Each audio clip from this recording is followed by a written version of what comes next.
All right. Uh, Let me get a little daring here. I think, yeah. Since I know, since it sounds like they're going to be throwing another firebomb, I'm going to use an old tactic and rush the artillery. I'm going to jump out the window and run toward the stump. Amazing. Your legs are longer than Grunch legs, so you can get to the stump in one move action. We're short enough behind it. You see the two Grunches are sort of stooped down. One is stuffing a rag into this vodka bottle, and the other one has a Zippo that is a little too big for it that's trying to light the rag.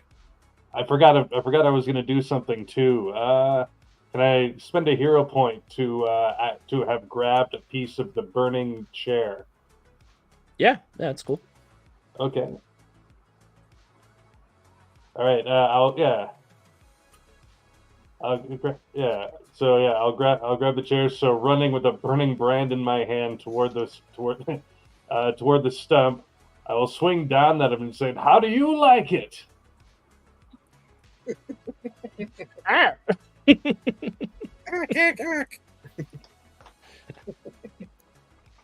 So, and I guess I should roll for hand-to-hand attack. Yeah, good. Yeah. Got right. And let me know if you have improvised weapon as an advantage. I don't think you do. No, I do not know, so I don't know how limiting that'll be for me. No, it just adds extra damage when you use an improvised weapon. With 15, I got a 20. That will hit. Are you trying to hit them, or are you trying to smash the bottle that they're making? I'm going to smash the bottle. Okay, awesome. Cool. You definitely hit them. Let me see how the bottle does. It's a bottle. It doesn't do great. So you have smashed the spirit, and you have set it on fire, causing a little fire on those two Grunches. Boom!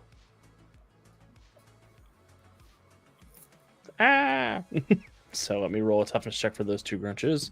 Since you got such a high roll, I'm not going to make you make a dodge check to stay out of the fire yourself. I'm assuming you're on sort of like the stump area. Okay, cool. They both fail their dodge checks, so they're going to make full toughness checks versus that 16. One of them will take take an injury. So Grunch number 4 has 1 injury, but Grunch number 5 fails by 3 degrees. Oh my! I'm pretty sure it means that he is just dead. But let me double check. In a bad way. So he is incapacitated and begins. Oh, he's dying. Sorry, he is dying as he has lit a fire. What does it look like, Vincente? I arc down with the flaming chair legs, smashing the bottle, which splashes one of them slightly and the other one completely, engulfing it in flame as it dances back from the stump. Amazing. And yeah, the one who was holding the bottle gets the worst of it. The other one looks at you with the lighter in his hand, looks at the big flaming brand that you have, and he looks like he's going to try to attack you. Okay. Also, Troy let me know that we have added YouTube and Facebook to the stream today. So, welcome in. Thank you, everybody. We are doing a playtest for the Valiant Adventures role-playing game. Our heroes today are the Abettors, a group of supernatural investigators stationed out of New Orleans who typically help the Shadowman. Right now, they're being attacked by Jawa gremlins in a cabin in the woods. Cole, over to you. All right. Since we got some in the cabin with us, I'm going to holster my pistol and with my cane sword, go ahead and draw that out. How many move actions is that considered? You can get to them and draw the cane as part of the same move action. That's totally cool. Okay, yep, that's what I'll do then. No witty banter. Sword goes in, guts come out. Okay. Attack action or Yeah, go ahead and please make a sword check for me. Okay.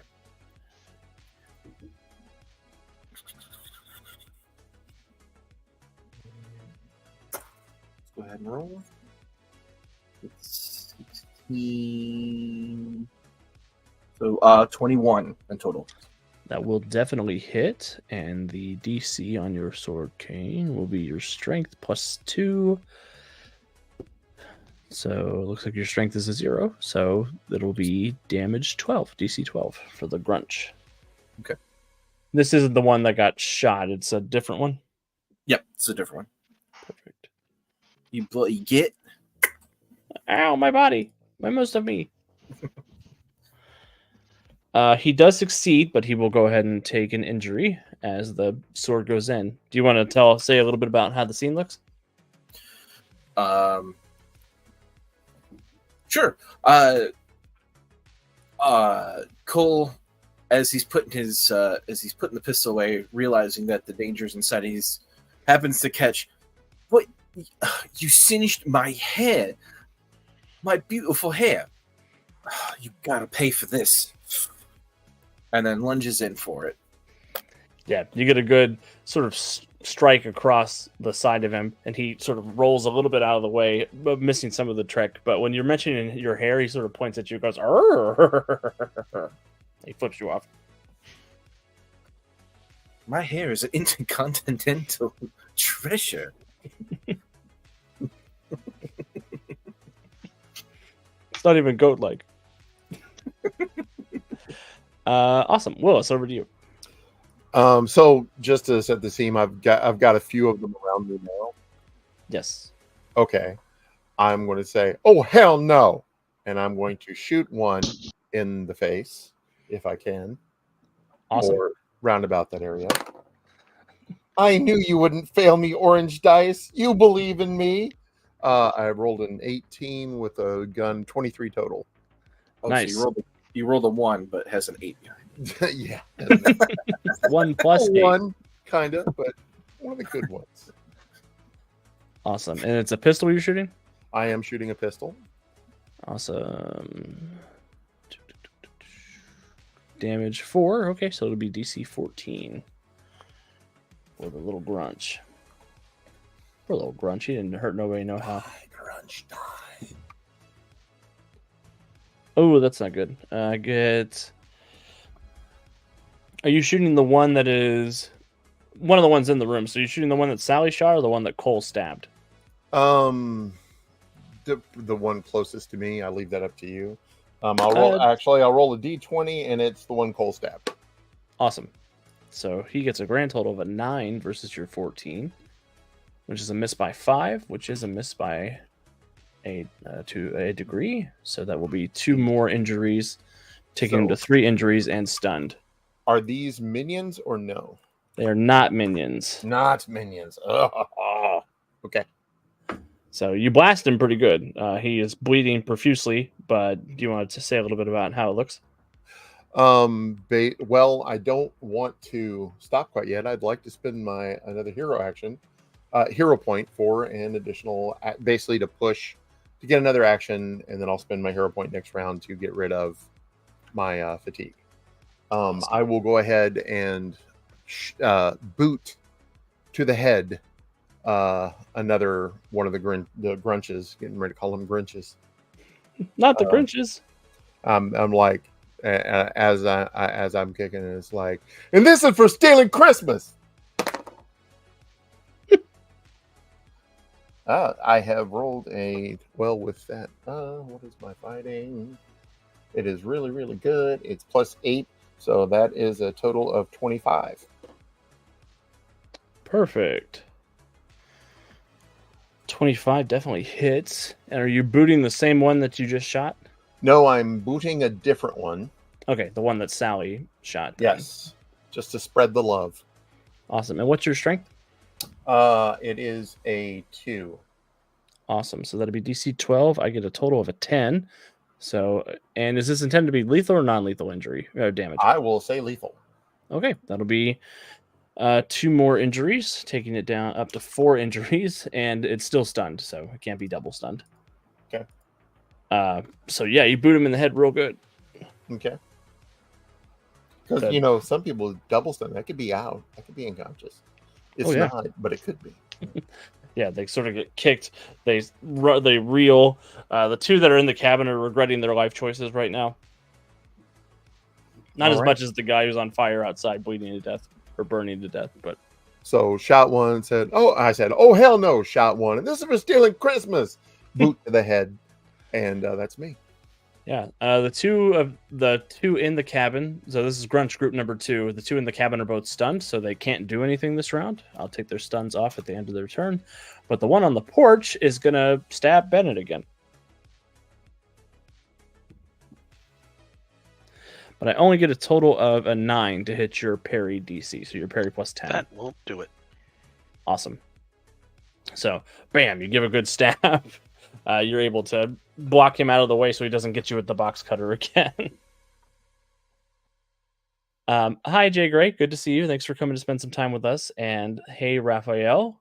Thank you very much. I'm glad you're having a good time hanging out with us. So that's the Grunches. Sally, over to you. All right. I am going to shoot the one that I've shot before.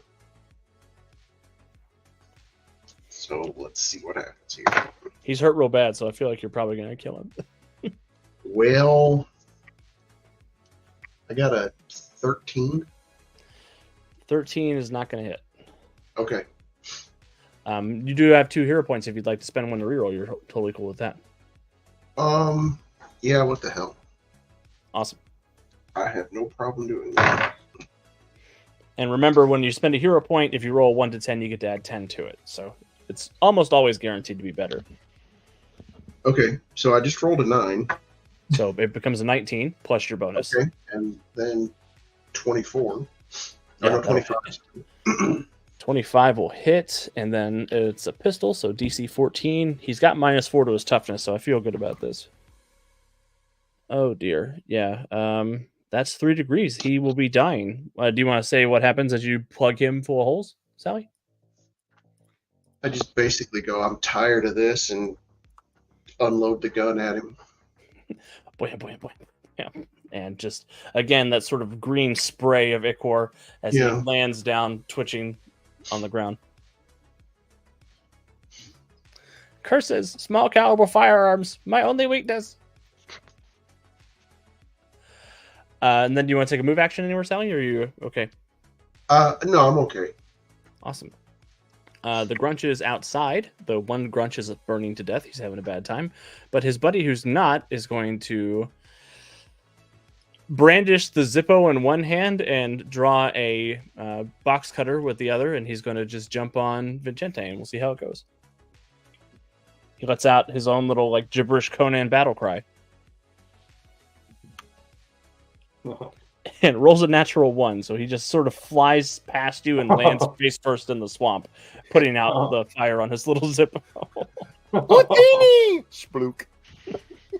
He rolls over in the mud, just sort of pouts and slams his little hands down. Over to Bennet. All right. Well, I don't like this guy. He cut me. He made me bleed my own blood. So I'm gonna try to shoot him. I'm gonna back up a little bit. That was the problem. He was too close. Mm-hmm. I let him get close, and that's why. So that's a lesson learned. So I'm gonna back up a little bit, and I'm gonna shoot him. And that is a 23. Oh yeah, that'll hit. Oh dear. My dice have left the field. Oh no. That is a miss by 4 degrees, so I think he goes straight to dead.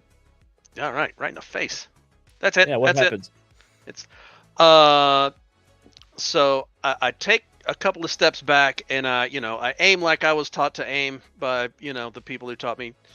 And I just like, oh, there it is, bap, and it just goes right between, and the horns kind of pop off, and it's like, oh, I got it. You got to shoot them in the head. They're like zombies. Or most things. Yeah, I mean, it works. It works for most things. It's very effective. It's highly effective maneuver. Yeah, they're having a bad day. Good job, Bennett. Vincente. All right, so is it the ones? There's the one burning and the one that's fallen on its back.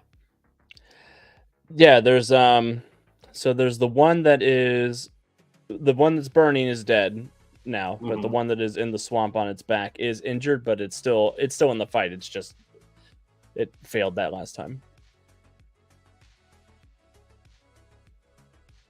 All right. You know, I'm gonna attempt to pin it, just in case we can get information out of these guys. Awesome. Go ahead and give me an unarmed attack check. Unarmed attack. Mhm. Should be the same as before. I think you got 5s across the board. I think so. Yeah. Yeah. Usually I make my own pre-gens, but Steve Oh. had this already, and I was like, okay, that's good for me. All right. Only rolled a 7, so that's a 12 total. Even vulnerable as he is, that won't hit. Actually, I'm gonna. Can I use my luck to roll again? You can. You do have 1 luck point, so you're free to use that Right. to reroll. And it works the same do way as a that. hero point, where if it's a 1 to Oh. 10, you get to add 10. Natural 20. Oh yeah. Okay. That's cool. As you grab a hold, I'm not even gonna roll a resistance check with a critical. You sort of pin him. You've got a hold of him. He's and then you're able to wrench the box cutter out of his hand, and he is your prisoner. Excellent. Perfect. Right. All right, so we're gonna have a little talk once we're done with the rest of your buddies. Never take me alive.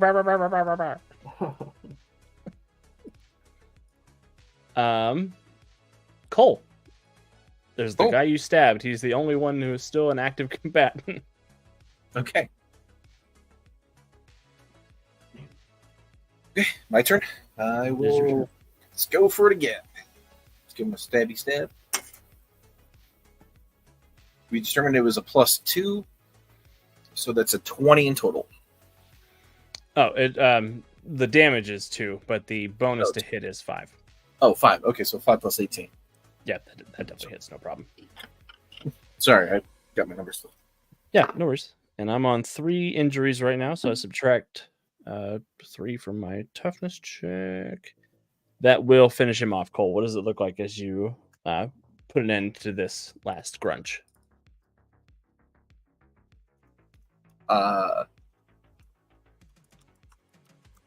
Let's see. He's going to make a swipe and just say, like the movie said, there can only be one. Or none. Whichever. I'm going to give you a hero point for making a reference to yourself. Okay. To a conversation that didn't happen on stream. Yeah, and you just sort of lop his poor little grunge head off, and it sails off, and when it hits the wall, it sort of goops into that green goo and just it dissipates down the wall, burning holes in the wood. And that will take us out of combat. We have a grunge prisoner, we have a bunch of dead grunge, and we have a missing Alyssa. Oh, no. So, do you guys want to continue the investigation now, or would you prefer to take our break at this point? We'll just take a quick 5 to get up, grab a drink, go to the bathroom if we have to. Before we do that, I do kind of want to run out and look around for clues. He's still Awesome. here. Yeah. Yeah. I'm gonna grab one of those box cutters. Those are pretty effective weapons. Right. Excellent. Bennett, when you grab one of the box cutters, will you give me an investigation check? All right. Yeah. 3. Very enamored with the box cutter. Yeah. Looks like a very dangerous weapon, but you don't get any additional clues off of it. 8. but still not much. With an 8, I will say that you're able to see that there is some sort of property of written in Sharpie that's been sort of smudged in the Grunch's hands. You're not able to tell exactly what it says, but you can tell that there. It seems like there might be some useful information on the box cutters themselves. All right, I will inform everybody else and see if they want to look around and see if they can find one with a whole name on it. Look at their box cutter. Yeah, just go around, get all their box cutters, gather them up, and take a look at them. Want to be very careful too, not to smudge smudge them. Smudge Awesome. Sharpie. I'm still busy. I'm still busy holding our one prisoner there, who I assume is who I assume after his nat 1 and my nat 20 is just kind of broken in spirit. Yeah, you sort of got him almost like Baby Bjorn. You can carry him wherever you want. He's only like 2 feet tall, so you're right. I imagined him in a half Nelson holding on by the horns. Yes, no alcohol for the Grunches. Yeah, do not let him have any alcohol. Oh yeah.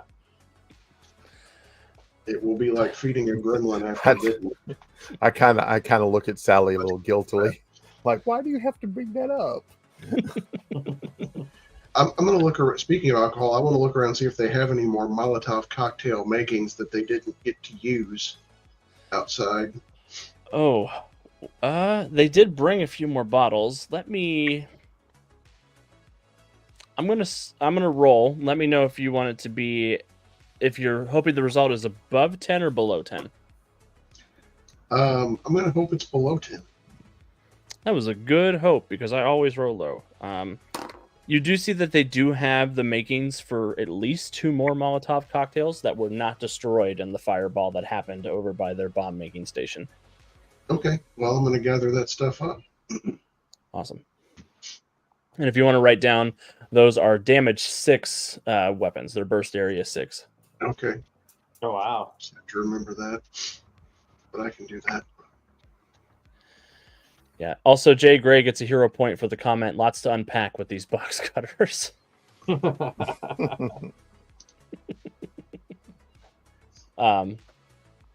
Yeah, so those of you who are examining the box cutters a little more, between all of the box cutters, you're able to figure out that each of them have written on them in Sharpie, property of Jean-Claude Van Doe,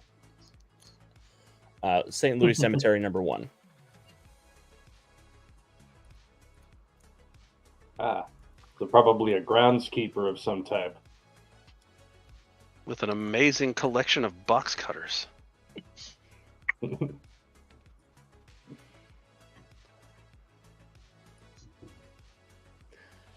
Yeah, and we want to take Alyssa saying that she had a contact at that cemetery who was a groundskeeper, so could be the same guy.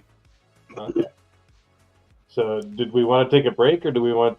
Should we interrogate our prisoner? I'm okay with a break if anybody needs one. Yeah, I'd like to get up and run to the bathroom real quick, so Sure. you can do that. Just so everybody knows, your audio will still be audible, so please mute your microphone until we get back. Sounds good. See you in 5-10 minutes. Yeah, we'll be back in 5. Be back at 7:03, we'll call it. All right, we'll be right back. All right, and the block screen is up, so head on up.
was trying to figure out what that music was, but it's in the background. It's literally our music. We're not all quite back yet, but just wanted to check in. Hope everybody's having a good time this evening.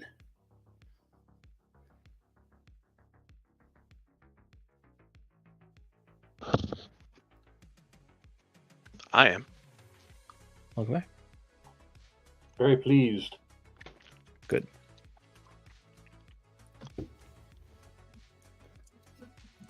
I'm sure Torque has lots of notes about elements of the Valiant universe that are not quite as they're usually presented, but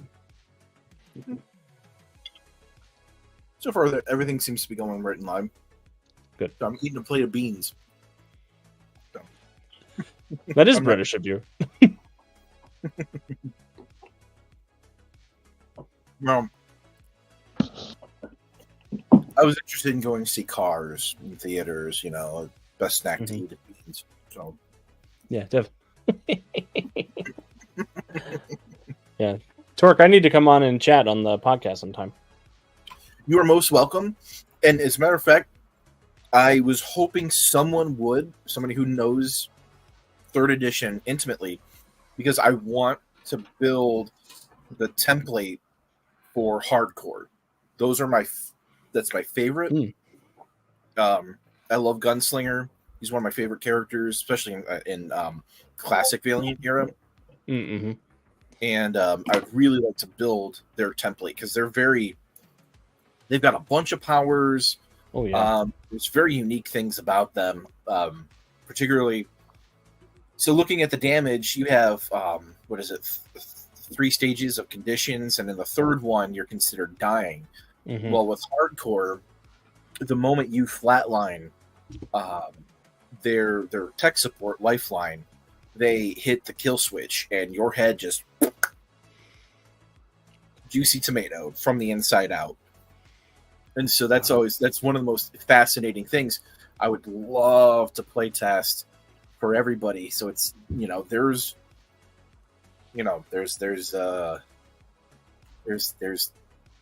a bit of a dire situation to you surviving, because yeah, that's a brutal situation for player characters to be in. That would be trying to think Pretty of how intense. I handled that.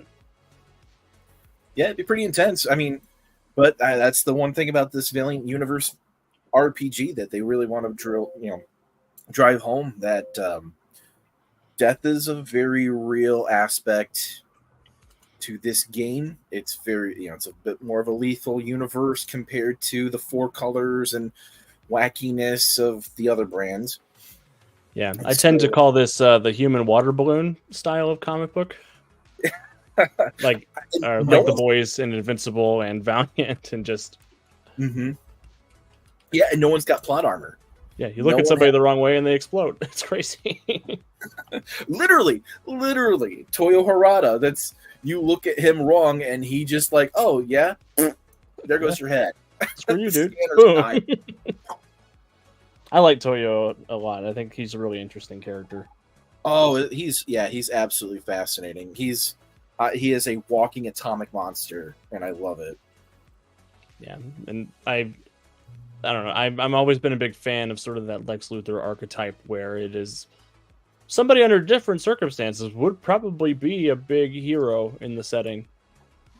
Probably not for the right reasons, but would, does ultimately want what's best for his people.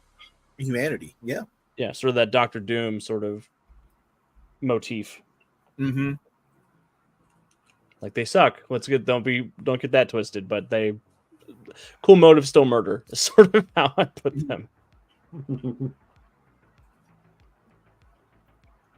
Which is, I mean, what a great, it's the yin and yang between him and Peter, because Peter is the same way. Peter's kind of a scumbag, but he wants to do better, and Toyo wants to do better, but he's a scumbag. Yeah, like, I love that Peter sucks. Like, I'm glad that Peter's allowed to suck. Because I know I for a also lot love the comparison between Toya and Livewire. I like that Livewire was on his ass about a lot of things that she still winds up doing.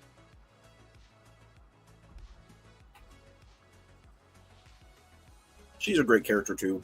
Mm-hmm. Yeah, She I think really that's is. one of the big strengths of the Valiant universe is the characters. There's a lot of really interesting conflicts and central themes and things that they explore that I like a lot. And they're a lot more human than Marvel and DC. Marvel, I mean, how many times can you kick Peter Parker? You know, I mean, he's a beat dog. I don't know why anybody even reads Spider-Man anymore. The guy's life is, I mean, he's the suckiest yo-yo. He's down more than he's up. And at that point, it's just, where's the fun in reading this? Whereas in Valiant, you know, these characters, they make very human decisions. They're flawed, but they have a tendency to overcome it. They're not Spawn, where everything's grim and gritty, but they make hard decisions. And unlike Marvel and DC, there's no magic button that restores everything back to status quo, like we saw in Armor Hunters. Mm-hmm. You know, an entire city got nuked, and it made the ripples of that effect is still felt all the way through into the current issues. There's a lot of people who you know, they died, they got destroyed, and the city got destroyed, and they stayed that way. Yeah, and it reflects on the people. You know, like XO. Well, he is kind of. I mean, he's the. You know, I don't want to say the Superman of the Valiant universe, but you know, I mean, he's the flagship character. Yeah. So he is beloved, but in the and he's honored. When the world thinks he's dead, they made a statue in his honor. But even then, people are still like, well, he's a bit of a menace. He was still a bit of a menace. While he's trying to save you, he's doing massive property damage, whereas other characters might try to mitigate some of that. But yeah, it's in Ninjak, he spy, assassin, ninja guy. He's also one of the big three in the Valiant universe, and what's really honorable about a guy who sneaks around and assassinates people.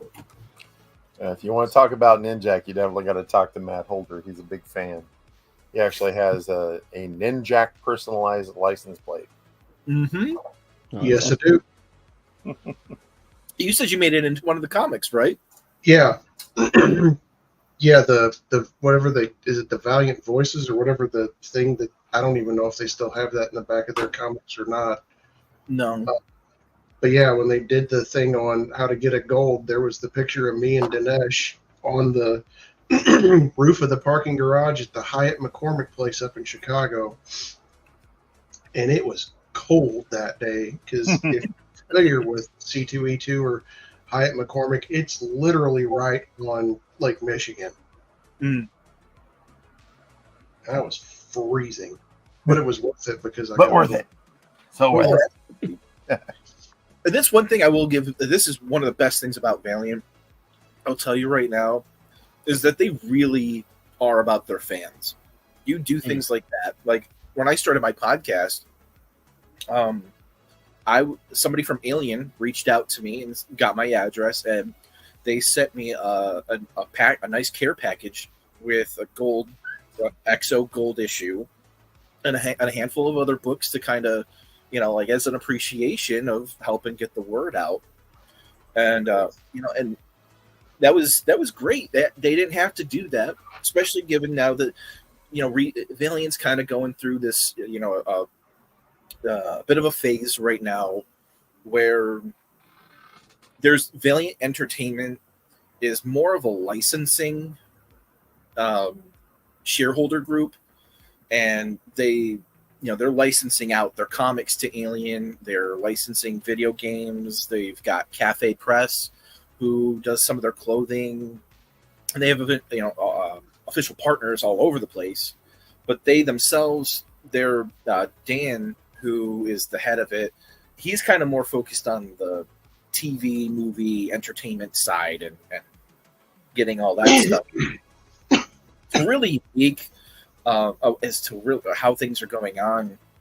But given the current economy, people are making these hard choices. Valiant is doing their best to come back. As if you are a member of Atomic Think Tank, and you go check in the comments under the Geomancer section, I believe I posted a interview with the editor. Oh, excuse me. I'm getting choked up from my beans. Why did I do bad decision? Beans. Lisa Hawkins, I was in an interview with her. Like she said, they're a little bit cash poor right now because they're trying to get things up and running, and they really are. They're well underway with the resurgence, which is going on this year. The COVID pandemic really put the kibosh on a lot of their projects. Oh, yeah. And, so they're really trying to make a big comeback. And as far as I'm concerned, their books are blowing the most of the other companies away. I mean, the only other company I can think of that I would compare them to would be, Image's Spawn Universe, or what's the new one that's going on? Ghost Machine. I would really put those three universes really at the top, because like Marvel and DC, something about them is just I don't know if it's the writers, the artists, just maybe the company attitude. You got it's off-putting as far as I'm concerned. A lot of that's off-putting. So I love Valiant, man. They really do. They really care about their fans, and here we are, with Valiant Adventures. This is, it's gonna be a great game. Yeah, it's been a ton of fun getting to work. Is everybody back yet? I am. I'm here. I'll shut up. No, it's all good. No, it's important. I mean, we need to get the word out as best we can, and some of that is just Valiant is awesome, and there's a lot of good stuff to read in there. Mm-hmm. And hopefully there will be some other cool things to interface with if comics aren't really your thing. Like I heard that they're making a new Shadowman video game, which is really cool. Mm-hmm. Legacy of Darkness. I think that's what it was. Or Dark Legacy. Yeah. I only just noticed that there was an old one. Really? Yeah, I think that was the saxophone Shadowman, though. I think that was that time period. No, Post. Oh, was it Post? Yeah, because the first one was Jack Boniface. He was a saxophone player. And then when Acclaim took over, they said that Jack died because he had his saxophone crammed up his bottom orifice. Of course. And then the new guy, Zero, took over the Shadowman mantle. That's the official comic explanation. Thanks for that, Acclaim. Love that. That's lore we've got to deal with.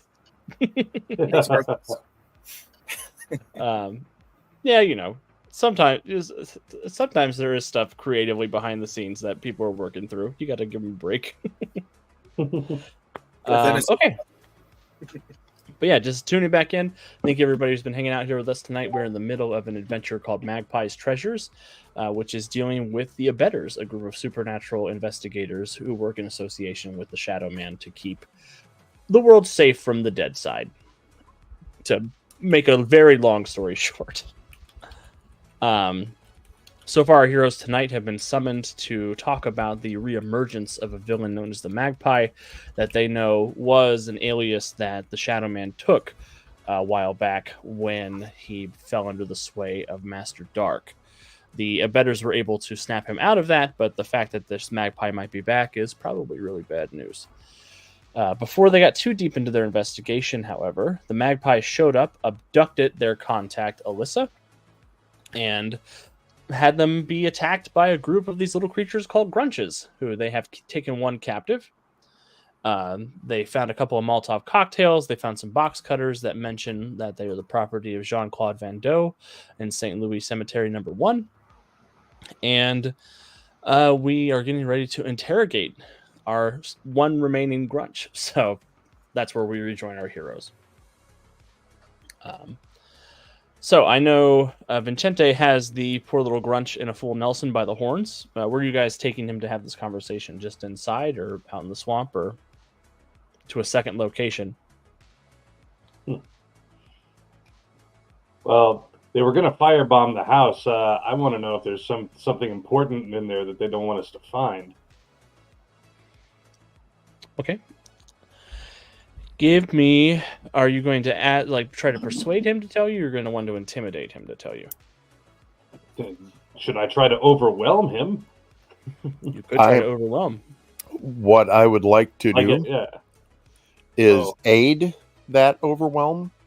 Okay. And the way I'm doing that is with my formal MMA experience. I'm going like, no, that you can do a whole much more painful than that.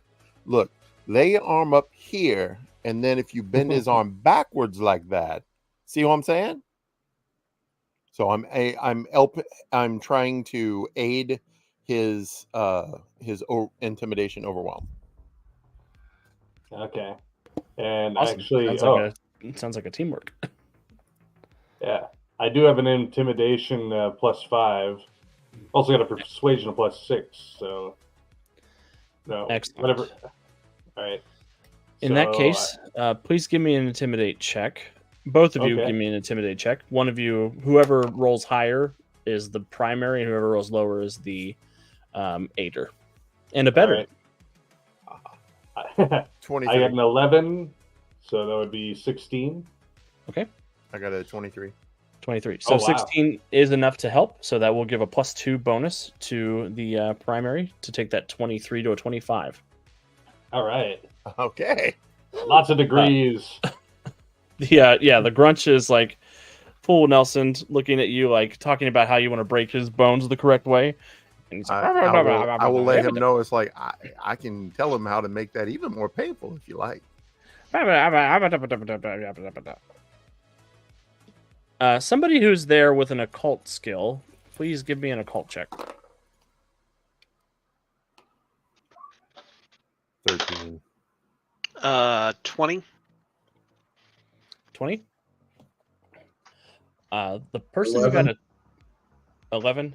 Okay. Yeah. I think 20 is still our highest. I pulled a 1. Oh. 20, I hate these little guys. So the person who got a 20, what you know about Grunch is that typically they cannot speak English except for a few words and phrases that they've heard multiple times. However, if you feed a Grunch Big League Chew, it is able to speak English for an hour and a half.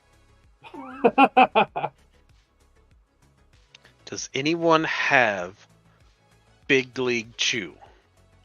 I just happen to have that in mind. No, nobody here has that. Would there be is there any in the house? So this could be a use of a hero point to have something on hand if you would like. Or you could take him to a gas station if you want to deal with the the possibility of him causing trouble. Or somebody could run out to a gas station. Or somebody could run out to a QT or something like that in the area. I can spend a hero point. Awesome. I got 2 of them. Perfect. Big League Chew. Yeah, of course. Yeah, you want pink or purple? Purple. Yeah, purple. Cole gives me big John Constantine vibes, and I 100% see Constantine just having the right thing on hand. Yes.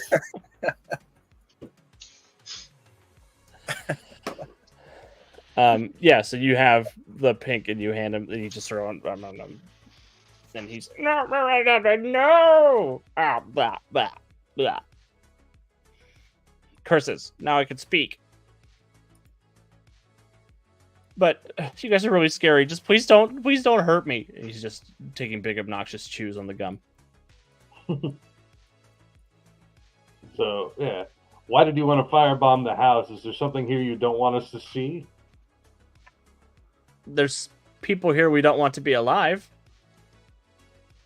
Don't hurt you. Don't hurt you. You attacked us with box cutters. Box cutters. That's not the way you make friends. Technically, I never hurt anybody with a box cutter. That was all my friends that you killed. Oh, well, I feel better about you now. Not really. But the Magpie said that we had to kill you and cook you up for victuals. When And did you... And if we did, we could eat you and it would be okay. So you've seen the Magpie. Where is he now? He took that lady somewhere. where? He said he was going to jump in here and he was going to take her back to base. Where is base?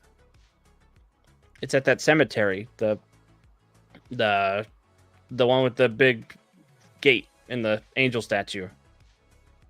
And I think that big pyramid that Nicolas Cage built.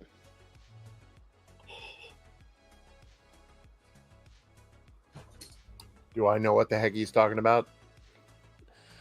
Yeah, you're all natives of New Orleans. You would know that he's probably talking about in St. Louis Cemetery number 1. Right. The big one.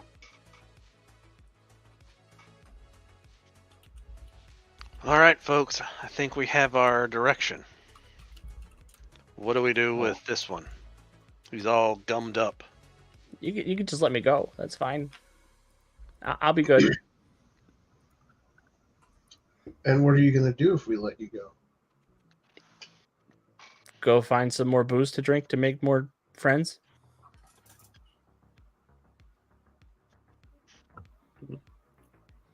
Well, we don't want that. You know, you have a really good speaking voice. You should probably go look into maybe doing audiobooks. I have questions. I have gum. What's a book? Now, why don't you follow us, and we'll tell you all about it. Like I'll do that if that means I get to be alive. Is that what that means? Because like I'll do whatever audio ruck you want me to. Are you from the Deadside? Sure. Yeah. Why not? Oh, then we can just send you back. No, that's okay. I don't want to go back there. I'll. Is there a way that he's got him in like a half Nelson? Can I put him like in a chokehold? I don't think I have chokehold though. You don't need the MMA advantage, fighter dude. without chokehold? What? Pure They actually call striker. it sleeper hold in Valiant Adventures role playing game. There you go. But he's completely helpless. You don't need an advantage to knock him out that way if you want. I do want to knock him out. I'll just Is there a give way him to send straight. it back to the dead side? Yeah, shoot him in the head. Yeah. Yeah, shoot him in the face. It's very effective. Well, I'm going to go ahead and punch him out first to just get out some aggression, power attack on a helpless target. Wham! Yeah. Just hopefully saying Wham. he's out. That felt good. All right. Whoa! All right then, bit harsh. He attacked us with box cutters. No! He could have been our friend. A friend that Oh, yeah. attacks you with box cutters. We need to have a talk. Still be our friend. He's just sleeping. That's right. Well, we've either got to contain him or adopt him at this point. So I'm thinking of tying him to the top of the car like a deer. He'd make a good hood ornament.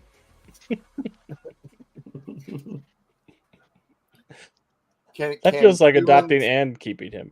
Quick question: Can humans see them at all, or is it only Generally, no. Generally, you have to have something about you that allows you to interact with creatures from the dead side. I'm really thinking about tying him to the top of the car. He can be our friend. We could tie him AKA hood ornament. How'd you know his name was Ubersign?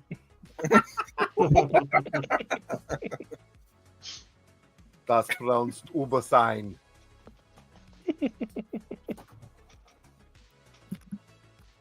All right. Well, we need to take care of this, and I don't feel like leaving him around. I say send him back to the dead side. He's just gonna get in the way or cause more mischief and possibly Or death. he's going to go drink some booze, and a whole bunch of them are going to cause mischief. Yeah. Wonder what happens if we put him in something the size of a tomb and then give him alcohol. Ooh, overcrowding. Let them crush themselves to death. Let them fight. All right, let's get on with getting on then. Awesome. I drag him outside, and if there are no objections, I'm gonna shoot him. Anybody? All He would have opposed? objections if he was conscious. All right. Going once. I'm Going. uncomfortable with this, but I don't have a better idea. It's the dead side. Go wait in You'll the be car. okay. Basically, real quick question: if things are said to the dead side that are from there, they just get deposited back there, essentially. Yeah, they go back where they're supposed to be. Okay, blam. Does he dissipate magically, or is there a little? Is there an imaginary body that people will trip over and go, "What did I trip over?" That's actually what happens when you trip over your own feet. You just trip over a dead grunch somewhere. They're everywhere. He just sort of fades into that green ectoplasmic ichor and dissipates. All Go right. back home, little assailant. Of course, you realize if we ever have to go to the dead side, who's going to be the first one there waiting for you? You said you wanted to be my friend. If that's the worst thing we've got to deal with, You'll be all right. I'll take it. Point taken. All right. We didn't establish a vehicle situation earlier because you all arrived here at the speed of plot. But who has a car, and how are you making your way back to town? I got a rusty old 1970 panel van that used to have just a smashing unicorn and wizard painted on the side of it, but it's kind of gotten old. I bought it secondhand from a guy dealer I used to know, but he's all right. But I can yeah, freshen that up for you. there you go. Oh, But that's not true. right now. We got. Bennett's an artist. There you go. I have spray paint in my bag right now. Okay, deal. But not want to put a coat of or to a Rust-Oleum on that. Or metal. Yeah, that too. All right, Yeah, I can't paint over the rust holes. Sorry. but I Is it a used rust the van hole or a to bullet go hole? get deliveries for the bar. Awesome. Yeah, I assume that's how you and Sally got here. Yeah. All right, heroes, to the van. To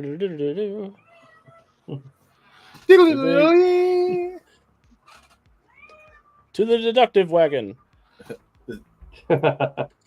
And yeah, you guys head on back into town. And as you're driving back from the bayou back into New Orleans proper, you are easily able to make your way over to St. Louis Cemetery number 1. It's generally not open at night. However, it does look like there is a ghost tour here making their way up the sidewalk as you sort of pull up and park the van. There's a very well-dressed gentleman in almost like a Victorian tuxedo leading the way with a cane with a skull on it, who is pointing at the different mausoleums and saying, and this is the burial site of the great voodoo queen herself, Marie Laveau. I was hoping he sounded like Vincent Price. If I had that accent, I would do that. That's my favorite part about Mystery Inc. is that Vincent Price is a character. Oh, yes. But Vincent Van Gogh or whatever they call him, I don't remember. Yeah, so just a bunch of tourists. They've got their cameras out. They're taking pictures. One kid looks like a homemade EMF reader that's sort of beeping as he's scanning it over the bars. I suggest basically we kind of blend in with the tour to go in and then separate when we need to. All for it. We got here just in time. Yeah, just file into the back and point and go, oh my god, every once in a while. Ghost! I want you guys to give me a group stealth check. Basically, if enough of you succeed, the entire group will succeed, mostly with no trouble. First 20 of the night. Oop. 20 total. Or if deception is better for you, deception is fine as well. Sorry, I should mention that since it could be you're just like, hey, I'm here for the tour. I rolled a nat 20 plus 5 for my skill, 25. And is there a additional bonus 5 for skill checks in Valiant? Can you roll a critical? Yes. Well, you get an additional degree of success. It's not an additional 5, but it basically adds up to an additional 5. Okay. Can any of my extra successes help maybe those who fall short? Oh, yeah, definitely. Okay. Good. I got an 11. I got a 20. 20. Altogether, total. Okay, so 20, 11, natural 20. What did everybody else get? 20. Wow, okay. Not a net. 20 total. Okay. A dirty 20. 17 in total, plus I have hide in plain sight. Awesome. Who rolled the 11? That's me. Bennett. But I'm sure the guy who was given a tour was saying something very incorrect about the Deadside. Mm-hmm. Bennett raised his hand no. to correct him, and I'm like, no. But he's telling him. No. Yeah, you guys are easily able to sneak your way into this tour group with all the unnatural and natural 20s you rolled. Everybody but Bennett. And Cole got a 17, but 17 is still awesome, especially with hide in plain sight. So you find yourselves in the cemetery. It is one of those very classic above-ground cemeteries in New Orleans. Big tombs, mausoleums. Nobody's buried in the ground here because the hurricane brings everybody back up, or the water table brings everybody back up if you bury something here. Actually, when I was there on my honeymoon, one of the funny is not the right word, but one of the interesting things about the swamp tour was there was just a hurricane and there were caskets in a lot of people's yards along the bayou from where they got blown up and blown away by the hurricane. You went to, that's funny. I went to New Orleans. Me and my wife went to New Orleans for our honeymoon too. Oh, it's my favorite city in the world. It's one of my.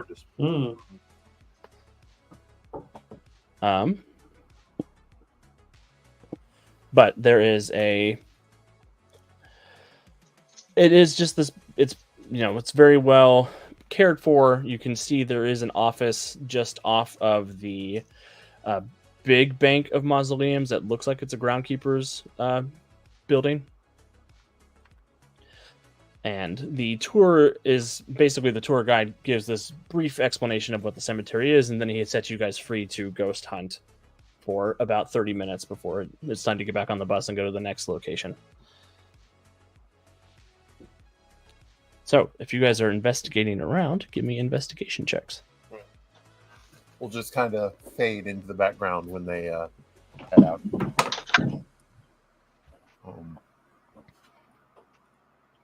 Unnatural for a 6. Unnatural 20. Unnatural 21.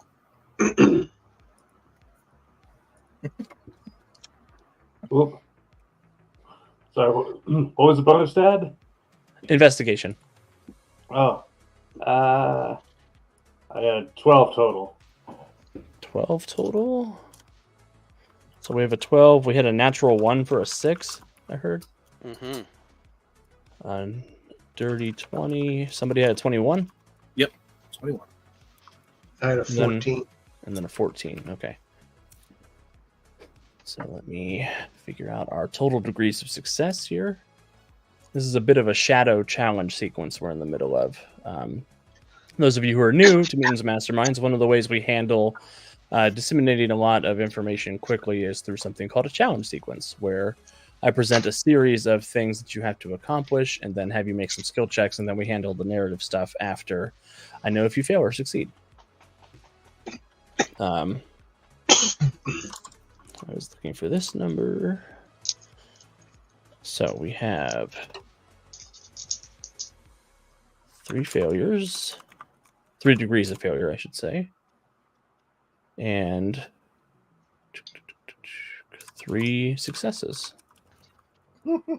So they sort of cancel each other out. As you guys are looking around for the first 30 minutes, you're able to find a couple of things, but you could tell that being around the tour guide, there's a few people who are just sort of like hanging on because you look like you are more experienced than even the tour guide is. You're not able to find a lot of information, but you can tell that there is signs of breaking and entering over at the groundskeeper's cabin. And you see sort of there is a slice through the window lock. The window has clearly been disturbed by something. And getting a brief glimpse in there without alerting too many people that you're interested in going in there, you can see that it looks like somebody has been camped in the front room of this space. You see a sleeping bag, a table that's been pushed up against the door. And somebody has been lurking here rather than using it as it's intended. Is one of the problems that somebody is staying too close to us, thinking that we know what we're doing or something like that? Or yeah, you sort of had some hanger-ons who are like, oh, these guys are like real paranormal investigators. Let's see if we see any ghosts, honey.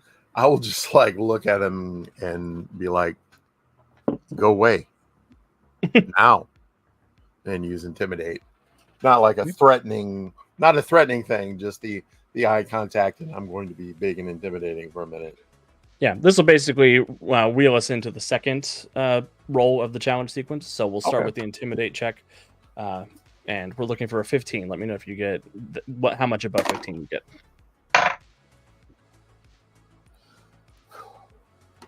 Uh, 24 total. That's 9 above 15, so that will be 2 degrees of success. 23 total. Same. Wow, that is 4 degrees of success on intimidating the poor tourists to go away. What are the other 3 characters doing while they're keeping the hanger-ons busy? Oh, was this intimidation? That was intimidation, but the other 3, while that's handled basically with the 4 degrees of success, the investigation portion of it. So this could be an occult check to see if you're able to sense any weird Deadside energies. This can be a perception check, investigation check, sort of however you want to be engaging with the cemetery, trying to find clues. Have I used up my thing with what I just did, or do yes. I have? Okay. Yeah, with the intimidation check. But the Gotcha. other 3 who are not intimidating, give me that roll. I will do an occult check. It's a 26. That is 11 above 15, so that is 3 degrees of success. Okay. I'll see if I can get that same feeling I got when I ran into Uncle Doc's.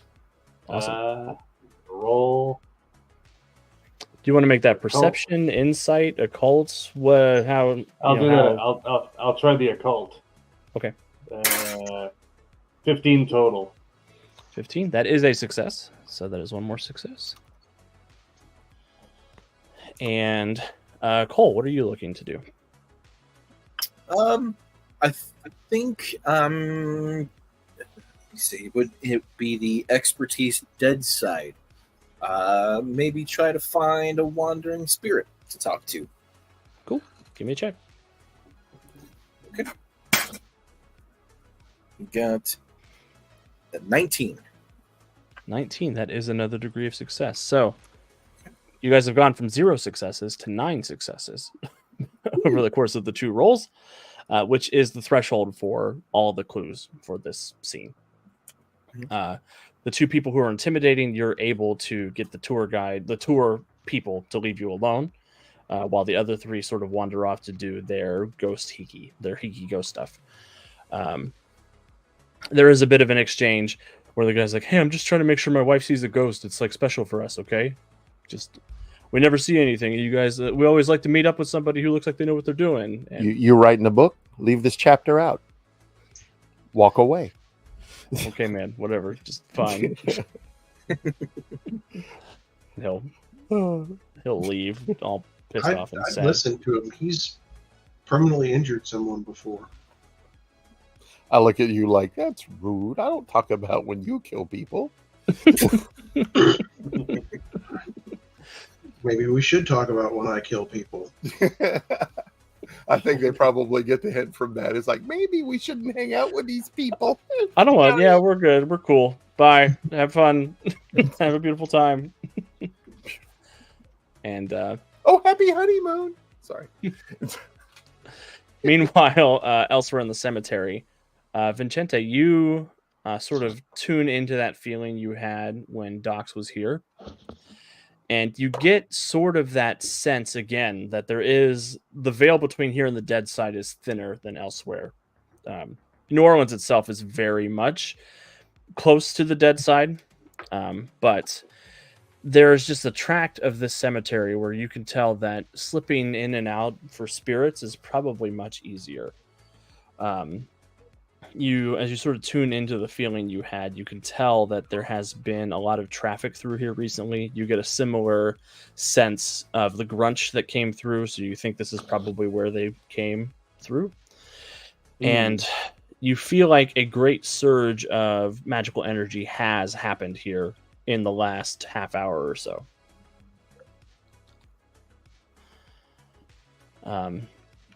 Bennett, as you're investigating around with your occult check, you're able to tell that the concentration of ghostly energy does appear to be centered around the groundskeeper's cabin.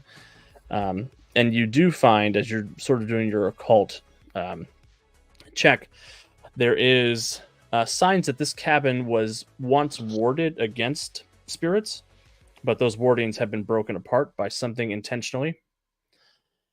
And Cole, you do come across a spirit here in the cemetery who's keeping an eye out. There is sort of this gruff-looking man. He's got a Fu Manchu mustache. He's got a bit of a mullet going on. He's got a straw hat on, and he's leaning on a shovel while he's looking out over the tour people walking by, just sort of like with his eyes rolled, disdain on his face. Okay.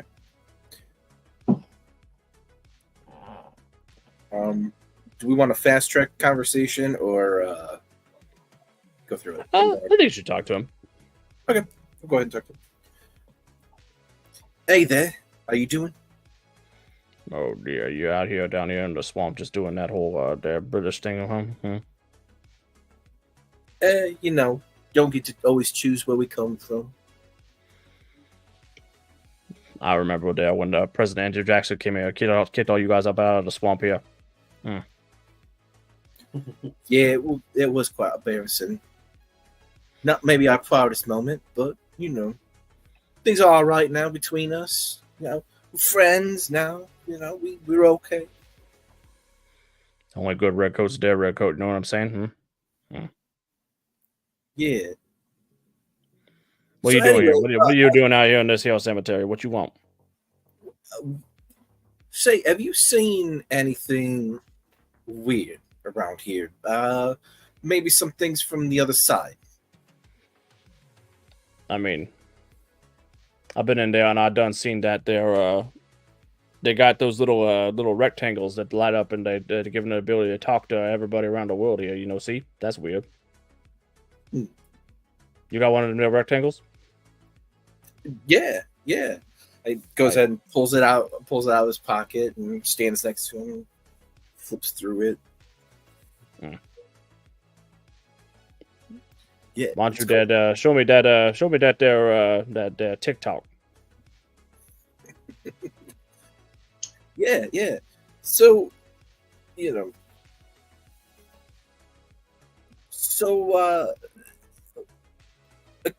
Did you see any grunches around here? Maybe, possibly. Oh yeah, I done saw them do that grunches. They were out there doing grunch stuff. I tell you what, they was in there in the cemetery being grunchy, and they went on down to Bourbon Street, and they went and tried to find some alcohol, tried to be grunches and truck. And they tied up that there groundskeeper. Tied up? Might you be able to help us out here and show me and my mates over here where he's tied up? Are they human or are they like you? Oh, they're like they're American. Oh, good. Yeah. I see what you're picking up. What I'm putting out there. Yeah, good. You a good one there, huh? Wait. Wow. Look at this. Yeah, I like to see the dances that they do. That's I can't believe they got kids out here. You know what I'm saying? Just to remember that.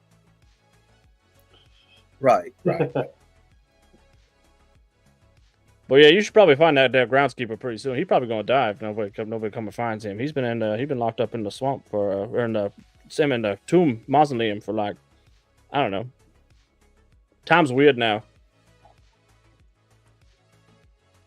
All right, thank you. Is there anything else I can get for you?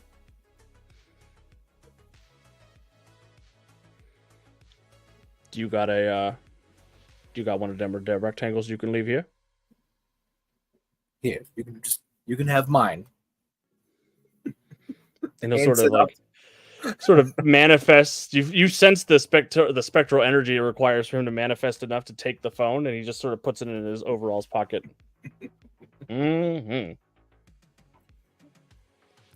come on then. You better get your friends if you want to save that the groundskeeper's life. He's probably crazy now, actually. All right. Well, he just sort of like turns with his little shovel, and he's gonna hang it up over his arms, and he just sort of wanders off in the direction of one of the mausoleums. I'm gonna call out to him. He's like, "Oi!"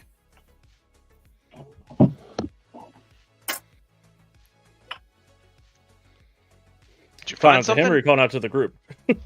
To them, yeah, or anybody try to catch anybody's attention. Just I'll wander over. Oi! No, me too. We're gonna walk towards the mausoleum, following the ghost. I don't know if anybody else can see him, but Can we see him? Weirdly, Cole is one of the few people who can see actual ghosts. The rest of you can see a lot of supernatural creatures, but Cole has a special ability that lets him see the ghosts. Gotcha. yeah. Which, So this guy, Vincente, that was sort of why it was a little strange that you saw Docs earlier. Right. But I didn't Probably see the took a lot ghost of this energy time. for him. And we do have a blood bond. That helps. And the groundskeeper will lead Cole and anybody else who wants to follow to a great white pyramid on the edge of the cemetery. Damn Nicolas Cage. it's Nicolas Cage. Yeah, sure enough, it does say that this will one day be the resting place of Nicolas Cage. All right. And the Undertaker sort of looks at you, Cole, and he's like, he's in there. You gotta find some way to... He sort of knocks his shovel on the marble. I've always wanted to break into a pyramid. All right, Indy. Groundskeeper here says that the groundskeeper's inside. All right. Yeah. Is there... I mean, obviously there has to be some way to deliver Mr. Cage at the appropriate moment. Is it like a hidden situation, or is there an obvious entryway?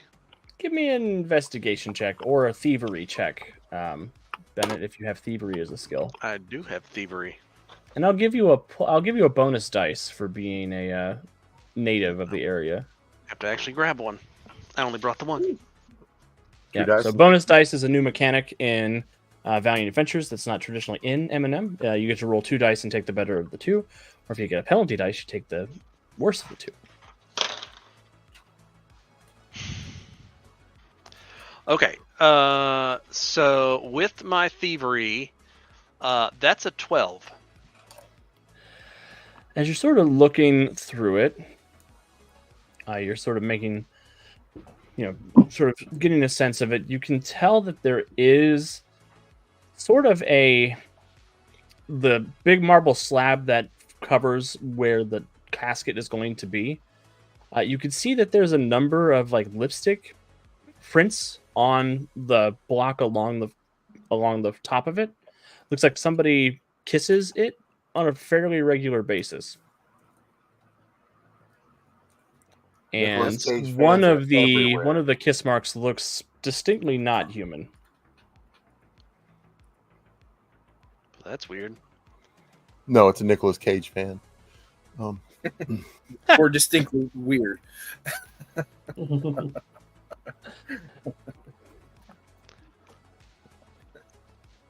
So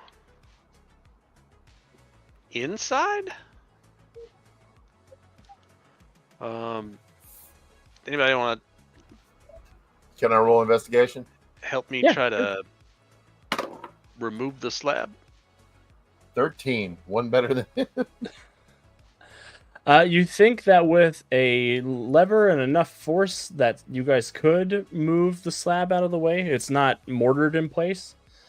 But you can tell that there is some sort of magical means of moving it as well.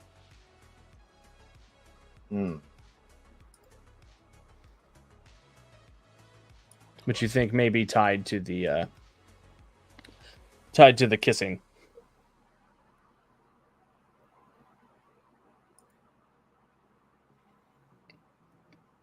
Right. So it's possible Would a one of cult? Oh, I'm sorry. Go ahead. An occult check could do it, yeah. an occult check. Yeah. 7. Yeah, you've heard of kissing magic, but not usually for opening doors. It's usually for other things. Usually you have to, take the spell out on a date first. And Yeah, typically No. there is an opening of a portal, but it's not a physical portal.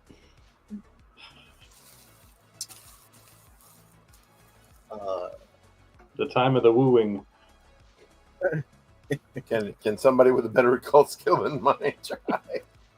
I got a 13, so I don't know. Let me Yeah, check.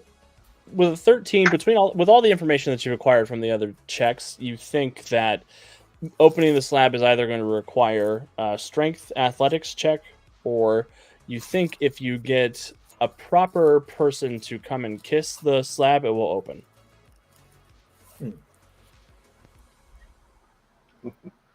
Look at Sally.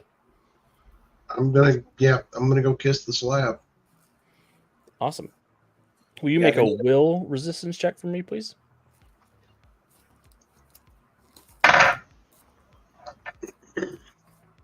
We either need a That would be strong bird or strong. just will plus my roll. Yes, will plus your roll. Yep. 10. 10. So there is this almost this like spark between you and the slab as you give it a kiss, and the stone begins to peel back, and you suddenly feel like Ghost Rider wasn't actually that bad of a movie. The most heinous of magics. Have you guys thought about the philosophical implications of Face Off? I mean, did he just take the face? Did he actually take some of his Anybody philosophy? Anybody else want to watch Wicker Man? Anyone? Man, this is the most horrifying adventure I've ever run. And they should have done that Superman Returns movie. Oh yeah. That I'll go with, yeah. I think he should have fought that giant spider, actually. Oh, Okay, so the slab does open, and inside you do see there is a small bench where the body is going to eventually be. But right now, there is a poor tied-up groundskeeper in there. He's been bound with a segment of rope, and he has been sort of beaten up a little bit. You can see that there is an empty flask on the slab next to him, and he has had lipstick smeared across his face. I rush in and drink from the flask. No, I rush in and I help the guy out. Sometimes. I rush in and kiss him. He's sort of, not again, not the grunches. I'm going to stay outside in case something happens and its slab closes and I have to open it back up again and fall more in love with Nicolas Cage. Take a hero point, Sally, for being willing to jump on that bullet for somebody. I'm gonna take one of those box cutters and We appreciate your sacrifice. cut his ropes. Awesome. Oh, ropes. Never mind. Cut his throat. What? That's not what we're doing? Oh. This is for having such sharp box cutters. Why do you have so many of these things? What do you even open on a regular basis, John? What kind of boxes are coming in here? So John, he does sort of. You're able to untie him, ungag him, and he, you kiss him. He's like, "Oh God, stop, just no more. I'm sorry." Oh, thank God, it's you guys. You're not grunches. Thanks for noticing. You're Alyssa's crew, right? The Abettors? Yep. Yes. You know where she is? No, I don't know where she is. I gave her a heads up that there was some reports of the Magpie being around here, but The Magpie got her. that's terrible. You know where his base is? He was working out of my house here in the cemetery. We checked that out already, right? Not inside. You checked around the outside, but not inside Oh, okay. yet. All right. Then you were able to tell that the house was previously warded against spirits, but the wardings were broken. That was a clue that you received at the house. Quick question. If we put wards back up while something's inside, will that trap it? That would be how that would work, yeah. What would it take to reward it? An occult ritual. One that could not be quietly done, I take it. No, that would probably be pretty Okay. loud. But the tour company has taken off at this point. All right. Well- And John Claude will sort of stand up. He'll dust himself off. I caught him sneaking in and out of the cemetery, and he was the one who broke the wardings. I thought it was Shadowman at first. He looked like him. He acted like him, but then he jumped me, and then he summoned those grunches here to cause trouble for the Abettors while he could take Alyssa back to the Deadside. Why would he break the wards on your house? What's in there that he needs? Or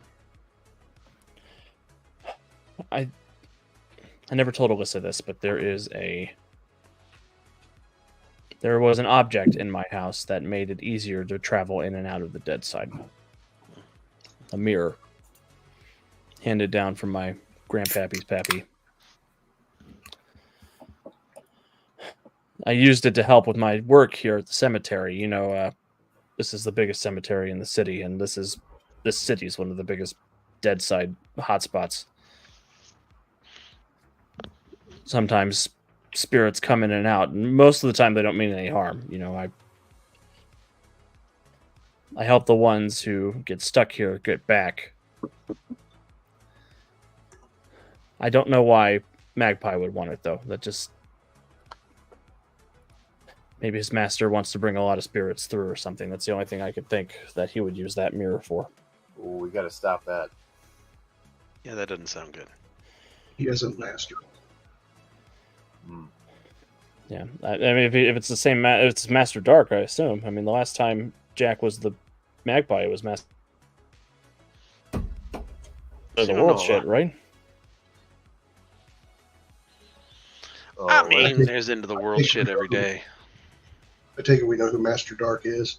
Yeah, you guys definitely know who Master Dark is. That's probably step one in the employee handbook for Abettors. Watch out for this guy. If you see this guy, you're gonna have a bad time. Do Call not Jack serve and run him. away. Do not serve this man. Right. We don't serve their kind here. Literally and figuratively. Well, it sounds like we've got our work cut out for us. We need to get in that house. Find out what's going on. Yeah, it won't be that hard. Agreed. Yeah. Oh, He'll take his ring of keys out of his pocket and he'll say, it's if the mirror's still there, it's in the basement. One of these keys will get you into the safe.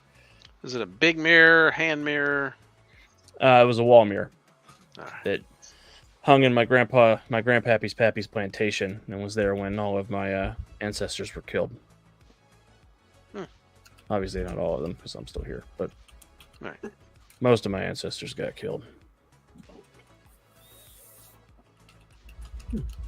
But before we go, I'm going to pull out my phone and I'm going to get pictures of the inside of the future tomb of the best actor, continuously snubbed by the Academy every year.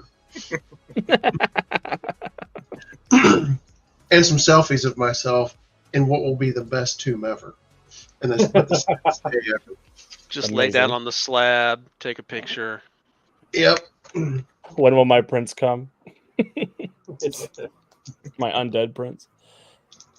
Amazing. Like Kelly Cage on the wall.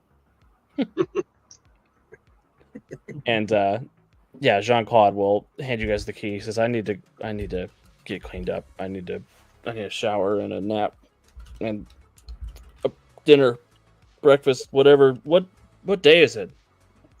It's Friday. Friday. I've been in that tomb since Tuesday. Gross. If I have enough tip money from the bar, I'm going to hand him like $100 and tell him to go get a motel room and get cleaned up and get a nice meal. Awesome. Yeah, he'll happily take that. Just, you're good people. Just be careful, okay? I don't know what's going on, but it's Just take really good care of this pyramid. Very important. I'm kind I of will. looking at Sally like, "Are you okay?" Oh, I'm fine. I'm really happy right now. What? Never mind. awesome. No, I'm fine. All right, I head on out and basically gather myself up and make sure everybody's with me and head towards the house. Quick question. In the amount of time it's been since the grunch knifed me, would one of my injuries have gone away? Let me double check. My gut instinct was, yes, it's Eminem. All the damage goes away at the end of every fight. That's not how it works. Whoops! No. It's Right, an yeah.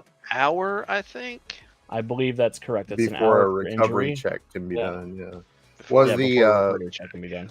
was the fire a lethal or It would have been just lethal, bruised? yeah. Okay. Let's just check So- on here. I've got the Valiant rules open right now, and I'm looking. Yeah, Right. injured is an hour. So recovery is a stamina check. Yes, that's correct. 13. You were able to recover. Well, I guess I should do that. Yeah, I got caught in the explosion as well. Yep. It's a DC 10 stamina check. So anybody who has an injury or an injury, you are welcome to make a recovery check. I just made I it just- 25. I think I got it. Yes. All right. Rolled an 8. Can't shake it. Still a slight burn. I'm gonna end up having a scar. Oh yeah, that's pretty rough. You need aloe. You need to put aloe vera on that. Does anybody have any breath mints? Some orange slices? Yeah, thank you for reminding me that recovery is different in M&M or in Valiant Adventures role-playing game. All right. So yeah, you're able to make your way back over to the house, though. The tour company has taken off, so the cemetery is back to being closed down. Jean-Claude will go and lock the gates, basically, at the end of the tour to ensure that nobody comes in to bother you guys. All right. And you said that it looks like someone had been using the window for access. yes, yep. Okay. I will go to that window, and I would like to check around it just to make sure there's no shotgun traps or weird hinky magic. Yeah, give me a thievery check. Sorry. Listen to the door. Check for traps. Detect magic. Oh, wait. 22. Yeah, sometimes you can tell M&M is an OGL game. 22. With the 22, as you are sort of examining this window, you can tell that it has been an access point for the last couple of days. It does not appear to be trapped or have any weird arcane sigils or anything that aren't the ones you noticed being damaged. Right. So I will open the window. Awesome. And the lock is broken, so you're easily able to swing the window open, and you can crawl in if you'd like. All right. Crawl in, and I will go clear the door so other people can get in easier. Awesome. Joke's on you. That's where the shotgun trap was. Just kidding. Yeah. Aha! Blam. No. Yeah, it takes a couple minutes, but you're able to clear the table out of the way and open the door for the rest of the crew to head on in. And like I said, it is a squalorous living space. It looks like the groundskeeper lives here full time. There's a small kitchen at just off of this living room. And there is a small staircase that leads up to a loft bedroom. You do see a rug has been thrown aside, and there is a trapdoor that leads down into a basement. He said the mirror was in the basement. Let's go check that out. Awesome. And basement is a bit of it's a bit generous to the space down here. There aren't a lot of basements in the city of New Orleans because of the water level, but there is. It's almost like a crawl space. You're able to get down into. The floor is a little wet as you're stepping down into Muddy this and damp. space. Yeah, a little damp, a little squishy. Do we see any kind of footprints or anything down here at all? There are some footprints down here, and you could tell somebody has taken great pains to move down and slide over to the far end where they have excavated a bit of the dirt underneath the house, where there is a strong box that has been pulled out and is open. I rolled I'm trying to do an investigation. I rolled a 21. Awesome. Yeah, you could tell somebody came down here and over the course of a couple of days dug out the strong box. You presume it's the safe that Jean-Claude mentioned being the resting place of the mirror. And sure enough, when you look inside the strong box, the lock has been smashed open, and inside there is a gold frame that looks like a mirror frame, but there's no mirror in the middle of it. Oh boy. Well, Cole, with your mystic senses, you can tell that this is still a very powerful magic artifact. Would you like me to roll a check? Yeah, make an occult check for me. You got it. can Or I expertise, help with my Deadside of teamwork? expertise. Yeah, you can help with teamwork. That will give a bonus dice die to. on. I rolled a 19 to help as well. Awesome. 21. Okay. So by all of your powers combined, you'll give an additional +5 to Cole's roll. No, so 30. Okay, Cole. Calm down. With the 30, as you're examining this, Cole, you're familiar with this kind of mirror.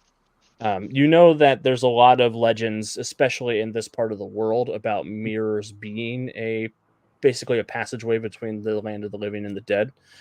It was customary in antebellum tradition that when somebody died, you covered all of the mirrors in the house so their spirit didn't come back. And the backstory that Jean-Claude gave you, you suspect that the mass death of a lot of his family members resulted in this mirror being supercharged as a gateway into the Deadside.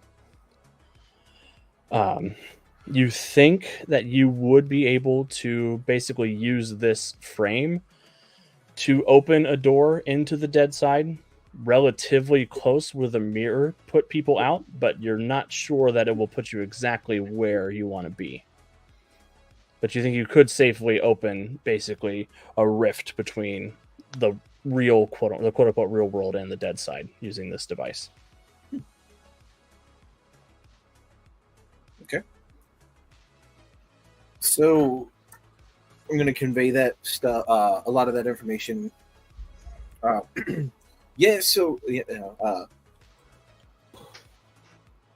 Obviously, as you see my beautiful face, I'm very familiar with mirrors, all right? So with this mirror, it's not just a reflection of my beautiful face, but also a portal to a Deadside. Still has a lot of magic, and mostly built, I think, inside the frame. So we need to find some kind of reflective surface. So that maybe we might be able to get through. Well, wait, the mirror is or is not there? You said is not, right? The mirror is not there, but the frame is. Is it the frame that has the properties? You think the whole object does? So Cole's idea that putting a reflective surface in the middle of the frame could power it enough for you guys to get there is a pretty solid idea. Okay.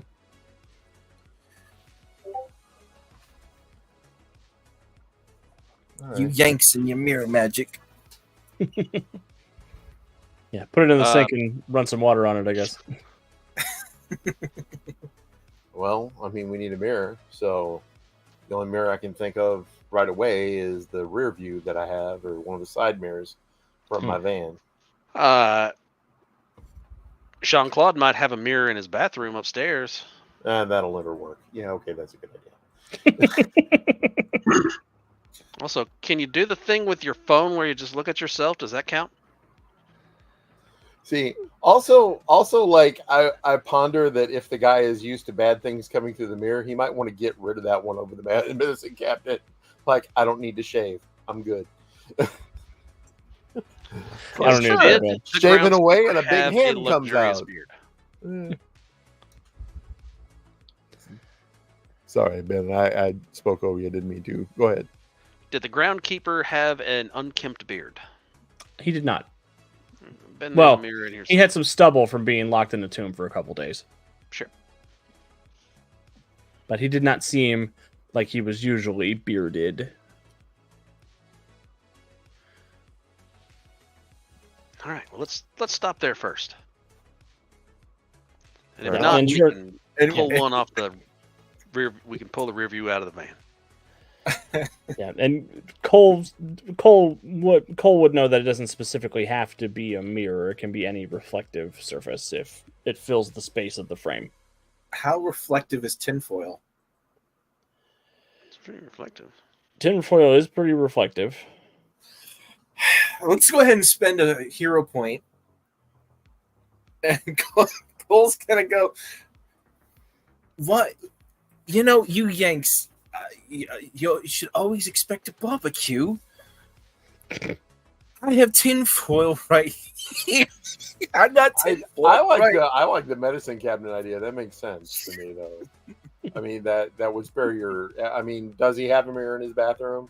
He does have a mirror in his bathroom. Okay, that would save your hero point right there. Okay. So I mean, it's a lot. That was a good logical. I was joking when I said that'll never work. But yeah, no, I mean we can get that. And we can utilize that. All right. Do we want to hang the? Do we want to hang the mirror, the frame on the mirror, or take the mirror down? probably be easier to take the mirror down in terms of traversing the space. Okay. I look to the. I'll basically just take it. Can I? Is it something that can easily be, like, take out my pocket knife, pop the hinges, and get it off, or is it just? Yeah. It's no problem. You can just okay. You can basically get the hinges and get it off of there. Didn't want to break the hinges for the guy. Okay. Go ahead and do that. Put it like on the kitchen table and motion to Cole to do what he's going to do with the frame. Perfect. Cole, since you got a 30 on that occult check, I'm not going to make you make another occult check. You know this ritual very well. You suspect it might even be similar to the ritual that the necromancers are trying to use on you. Oh. So who wants to die? Just kidding. Yeah, he's gonna. You first. Say all the things. And as he's putting it up, say his, say the phrases and sing the songs and make sure he traces his fingers all along the edges. Why did I hear in my mind "To All the Girls I've Loved Before" by Julio Iglesias? Sing the songs. So.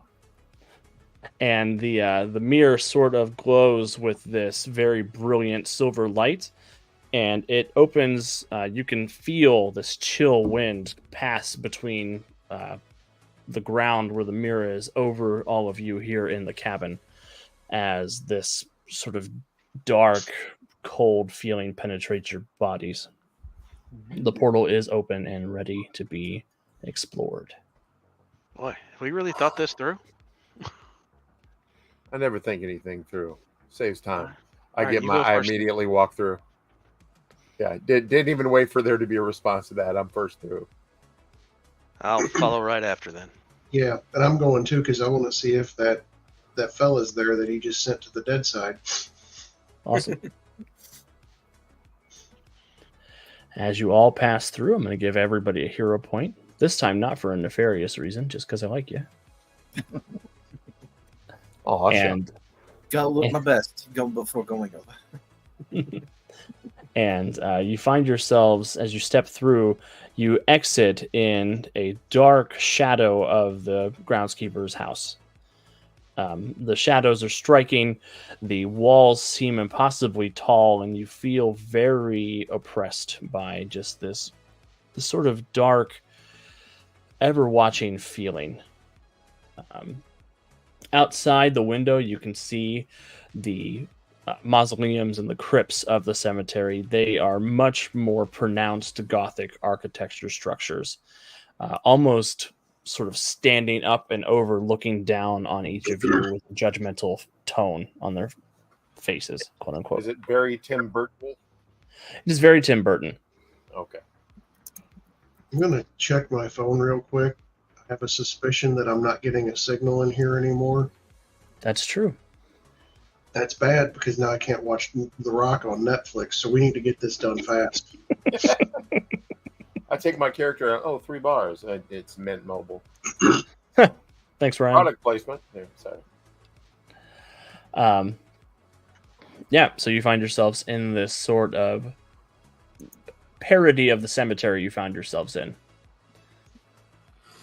Outside, you can see, sure enough, the geography is still pretty similar to what you remember from the real world.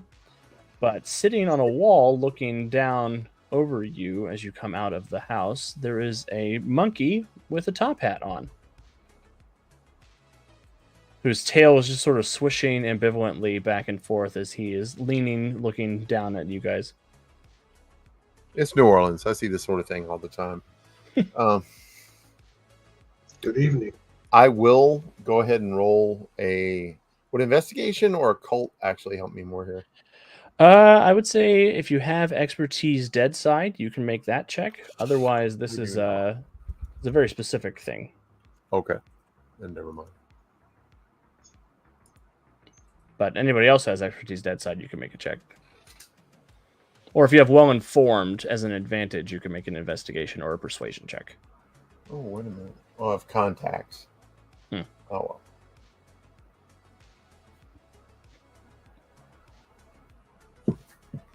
16. 16? Yeah. Cole, you recognize this as Jaunty. He's a talking monkey from the Deadside who sometimes hangs out with Shadowman.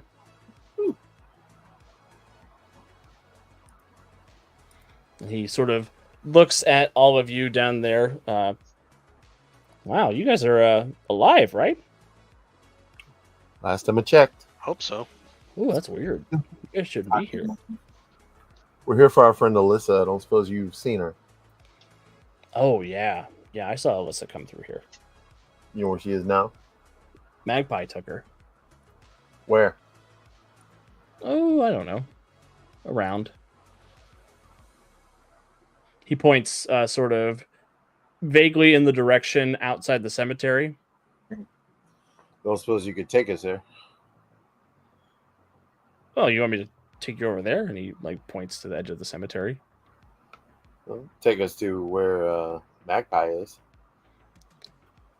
Oh, I don't know. That's pretty dangerous. I don't... It's bound to be funny watching what happens. What's in it for me? Didn't I just say it's bound to be funny watching what happens? I've had a lot of funny. There's been a lot of grunches here recently. Oh, we took care of those. Good. I hate those little guys. Yeah, they're not good. And they have box cutters. Well, not anymore. Anyway.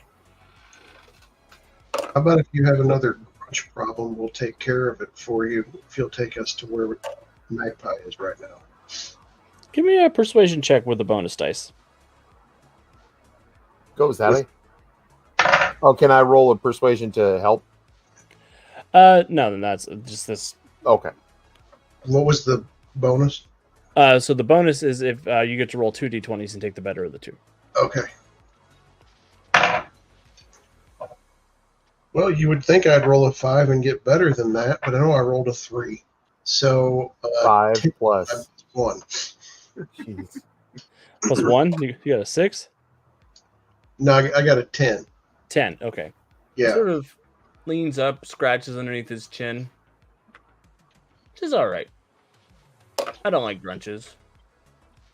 You guys are probably going to die here anyway. Why not? I got nothing to lose. I'm not doing anything anyway. Sort of leap down from the wall, walk over on his knuckles, look up at all of you. Says, well, come on. Let's go. Okay. Follow. All right. Hey, Monkey, have you seen my Uncle Doc's around? Oh, Doc's? Yeah. Yeah, he was around earlier, I think. He went after Alyssa and them when the Magpie came through, though. I wonder if Dox is now the Magpie. Jaunty sort of looks back. That would be crazy, huh? Yeah. I know he was when he the Shadowman when somebody got a hold of him. Dox was not the Shadowman. He helped Shadowman get free last time. No, Magpie was the Yes, Shadowman. Magpie was the Shadowman Somebody last got time. to him, and now I'm wondering if somebody got to Dox. Did on the timeline, did he say that Dox was looking for the Magpie before we saw the Magpie, or after all this started? It was before. It would have been before this all started. Okay. Yeah. All right. And Jaunty will lead you guys out of the cemetery, where you find yourselves moving impossibly fast through the city of New Orleans. It looks like the shade of the city sort of moves almost at the speed of perception as you're passing through. Jaunty's leading you much faster than you could usually walk. He takes you out to the edge of the city and steps down onto this long white cobblestone road. He looks up at you and he says, "We got a bit of a walk. This is the white road. Should What lead is us the to where we're white trying to go." road? Do I know what that is? If you have an meaning occult of check it? or expertise Deadside, you can make it. All right. 14 occult. 16 occult. 9. Those of you who got a 10 or better, you know that the White Road is sort of this ever-present pathway in the Deadside that leads pretty much always to the capital city of the Deadside, Shambhala, from all kinds of different locations. Generally, it winds through the Deadside in not necessarily a physically feasible manner. It's almost like an MC Escher situation where it just sort of roams where the path needs to roam. It is generally well traveled, but can have some dangers inherent to it. You have to pass through a couple of places like the Hanging Fields or the Putrefied Forest. Lots of weird, sketchy, undead places. All roads lead to Rome? Basically, yeah. Okay. Also, yes, learn music. I never think anything through. It saves time. That's a good line. Thanks. And Jonty will be like, well, they came this way, so there's probably only one place they can wind up. Unless they get off the road at some point. But you guys are good at tracking, right? I don't have the tracking as an advantage. I don't know if anybody has tracking as an advantage. Yeah. I don't think so. Would tracking actually be the thing in this weird world? Because I can spend a hero point to get an advantage for a scene. I've got one now. You could spend a hero point to have tracking for the scene, basically. All right, I'll go ahead and do that just so that we can get on with getting on. Awesome. And I rolled a 19, or is this off of investigation or perception? Perception is 6, 19, 25. Awesome. They went that way. Yeah, Jonty will sort of climb up your body, and he'll wrap himself around your head, and he'll be like, all right, off we go. As you're making your way through along the road, the cobblestones, you could tell, are actually the crowns of buried skulls. As you're stepping along. I feel much better now. Thank you for pointing that out.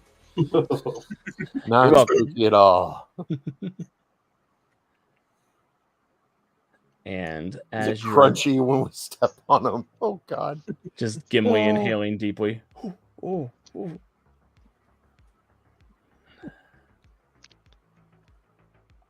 Awesome. And you guys keep making your way. Jonty pointing occasionally with the 25 on tracking, keeping you guys pretty glued in. You're able to see the Magpie has this, if you know what you're looking for, it has this trail almost that you're able to keep an eye on. Occasionally you'll find these spectral feathers.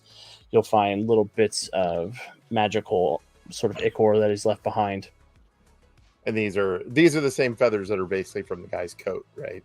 Yes. Yep. Seems like. Okay. I'm also going to keep an eye out around us just to make sure nothing, jumps out of the Deadside and tries to pull us off the road. Yeah, I don't know what you're talking about. It's like you've been in an adventure before. Bennett, will you give me a perception check? Follow the Ivory Skull Road. Sorry. We're off to see the Magpie, the horrible Magpie of death. 10.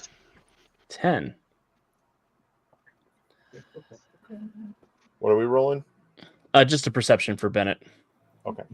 So, Bennett, as you're making your way along, keeping an eye out for any trouble that might be jumping out along the Deadside, your gaze sort of passes and you see a sort of the shadow of this big building off to the left. And standing in the doorway of that building for a flickering moment, you see the specter of Mr. Twist. Ugh. There's this sort of almost this demonic presence in the doorway that has this face that is almost swirled in on itself with a sinister smile, keeping an eye out for you. It's Twist.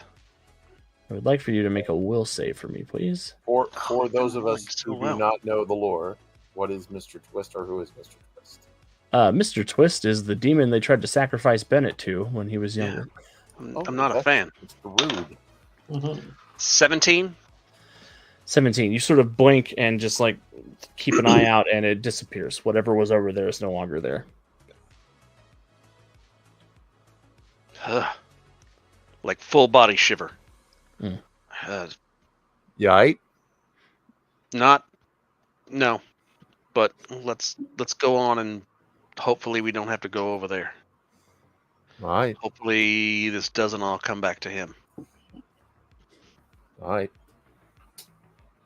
Keep on keeping on. Do I need to make another perception check for Oh, no. tracking you're or good. anything? Or You're good. And you guys continue on this path for quite some time. It's kind of hard to keep track of exactly how many minutes or hours are passing. Everything just sort of moves at a blur, and it's very disorienting and dark down here. Since it's been hours, can we make another recovery check? You may.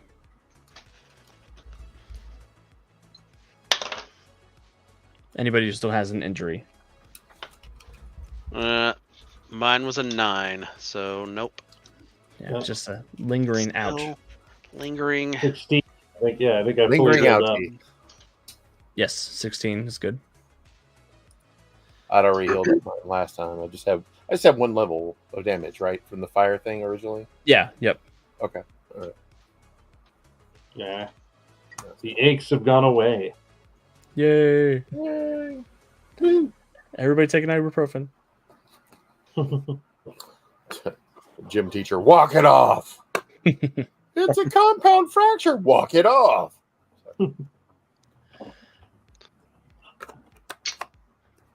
Cole, as you are keeping an eye out on the horizon, moving through this weird sort of effervescent passage of time, you see a specter looming over the path that you guys are taking. And it is an altar with 2 black candles and a sacrificial knife on it. And you hear just quiet chanting on the wind. And I'd like for you to make a will check for me, please. That's not creepy at all. Okay. Do I see this at all, or am I too focused ahead? You do not see. Nobody else but Cole sees this. Oh, okay. 19 in total. 19. Again, you see this and you sort of blink your eyes and it disappears. Will you give me an expertise Deadside check, Cole, when you experience this and you pass your resistance check? Sure. Deadside. 22. 22. You've heard of these things in the Deadside that are able to sort of project your worst fears on you. They're called psychophantoms. Mhm. And you, thinking back to what Bennett said earlier in your experience just now, you think one of these psychophantoms may be stalking the group as you're making your way along, trying to see who the weakest member is that it can lure off using its hallucinations to feed upon. Bit rude, eh? Do you share that to keep us to like let us know that that's what we might see, or? Yeah, he's keep your wits about you. Yeah, I think there's a spirit who's trying to haunt us. I know that sounds ironic being in the Deadside now, but Right. yeah, they like to feed on your fears. So, try to stay cool, try to stay relaxed. Don't worry about it. Thanks to Cole's insight, you'll all get a bonus dice for your will resistance check should you run into one of these hallucinations. You're welcome. But as far as Cole knows, there isn't really a way to track them and prepare for them to attack. They sort of have to manifest themselves after you've walked into their nest, into their jaws, basically. And we continue along the path. We get one more vision. There are 3 of you left. 2. That'll be Sally. Saw this coming. So yeah, Sally, as you're keeping an eye out, you see the ghost of Nicolas Cage. No, just kidding. No, he can't be dead. He can't be dead. But sure enough, you almost get this feeling of this piercing pain in your neck, and you feel the warmth oozing out of the side of you, and just you get that sort of mental mindscape. Give me a will check, a will resistance check for me. And you have a bonus dice, so you get to roll 2 dice and take the better of the 2. Tapping So- on something from earlier that I said I was interested in Sally. Could I 14. maybe hold her hand to give her a bonus die or something like that? Look at reassuringly at her. So she's already getting a bonus die from Cole's help. Okay. So 15. 15 is that's the better of the 2. Yeah. Okay. Sally, you are entranced as you this feeling sort of washes over you, and you're taken back to that moment of being fed on by the vampire. You feel yourself sort of standing slack still, and the rest of you, vigilant for the psycho phantom, you see Sally sort of fall back, and this weird, dark phantom sort of moves into the vampire position over her and is just sort of pulling energy out of her body. And I want everybody to roll for initiative. Yeah. Me too. Aha! Yes, Sally too. Ooh. 19 plus. Where is my initiative? No, plus 1. I rolled 19 plus 1, 20. Awesome. Damn. I watched only you got a roll all 7. ones for me on it. 14. Should we just put it in chat again? Yes, please, if you don't mind. That makes it easy for me to know whose voice is whose.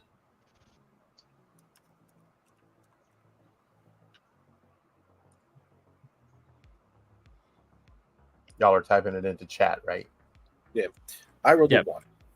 All right. A 1. Just so I have dead air, dead radio. A 1 is not awesome. I'm number 1. I just choose to be nice. Just waiting And- to see how everything goes. I'm not seeing their initiative. Oh, it's Their private initiative's in the chat. private chat. Duh. But I did look over and I found yours. I'm brainless. Okay. No, it's all good. You're right. Just so the audience is aware that we have a private chat here and we are typing our numbers in there. So try not to let so much dead air happen. Right. So initiative is going to be Willis. Your interest in Sally seems to have brought you to the top. All right. Then the creature, and then Sally, and then Vincent, and then Bennett, and then Cole. All right. And Jonty will go after Cole. Jonty goes after Cole. Yeah, he's an NPC, and he also got a 1. And I always make NPCs go after heroes when there's a time. When you said Jonty will go after Cole, I mean, he switched sides, the bastard. That's treacherous. I'll kill. Damn dirty ape. I know. Anyway, I'm going to go ahead. It's never come up before, but I run this game called MODOK Family Reunion, Oh, God. where it's a different acronym for a bunch of different MODOKs, and the one who is their friend through the whole adventure, he says that he is the mental organism designed only for bravery, but at the end he stabs one of the PCs and says it's actually betrayal. Oh, nice. Modob. Oh dear. All right. I'm going to go ahead and charge, and I'm going to kind of let my just animalistic charge take over and power attack. I will power attack the critter, so he gets a bonus die to his, or is it? Do I get a penalty? Let me read. You can apply a penalty to your attack check and give your target a penalty die on the resistance check. Okay, so Yes, I yep. roll twice, take the worst. 20. Oh, I'll probably roll a 1 on the next one.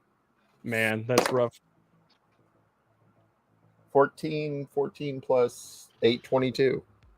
22. That does hit.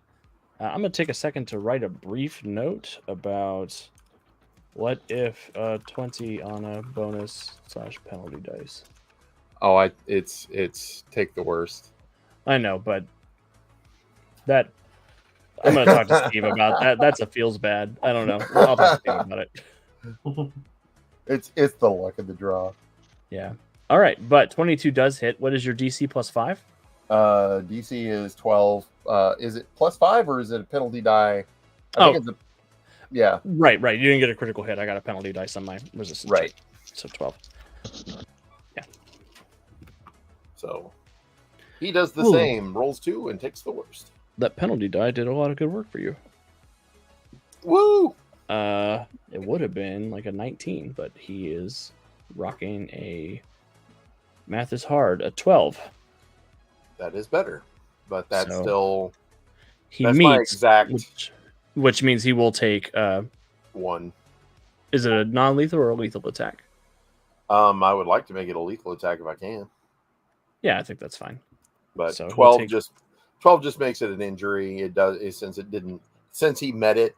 It's not the 2 that I was hoping for, but oh well. Still, Yep. it's something. Math is hard, but dice are harder. Yes. Yes, I want that on a t-shirt. But you do cause an injury, so you sort of bellow out this animalistic cry. You charge forward and slam a couple of fists into this creature, and you could tell the creature seems surprised that you're able to actually hurt it. You think it's used to being incorporeal, but since you're both in the Deadside, Did I have to move to get to him? yeah, you did have to basically charge him. Okay, all right. I was just wondering. I was going to do try to do an intimidate at -5 with a move, but if I've used my move, that's cool. Next, the creature will release Sally, look at Willis, and sort of its head twists and turns and morphs, and it is going to turn into your old friend Torian. I will go ahead and say, "Come on!" And he's gonna come on. He's gonna ghost box you. Okay.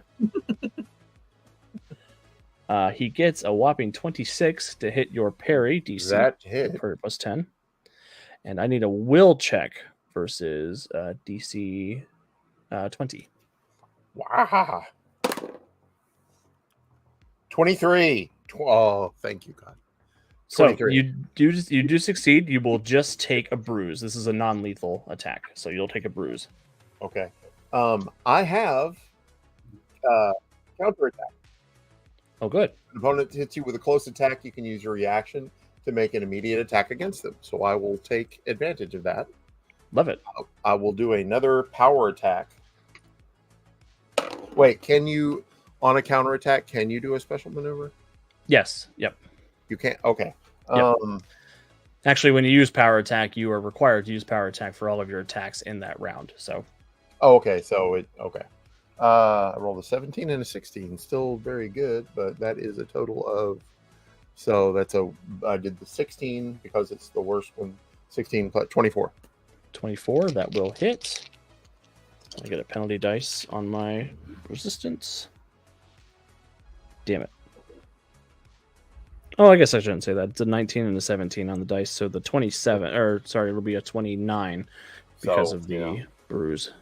He ignores that. Yes, he does have a hardened toughness, so he does succeed. Joy. All right. And not take any damage.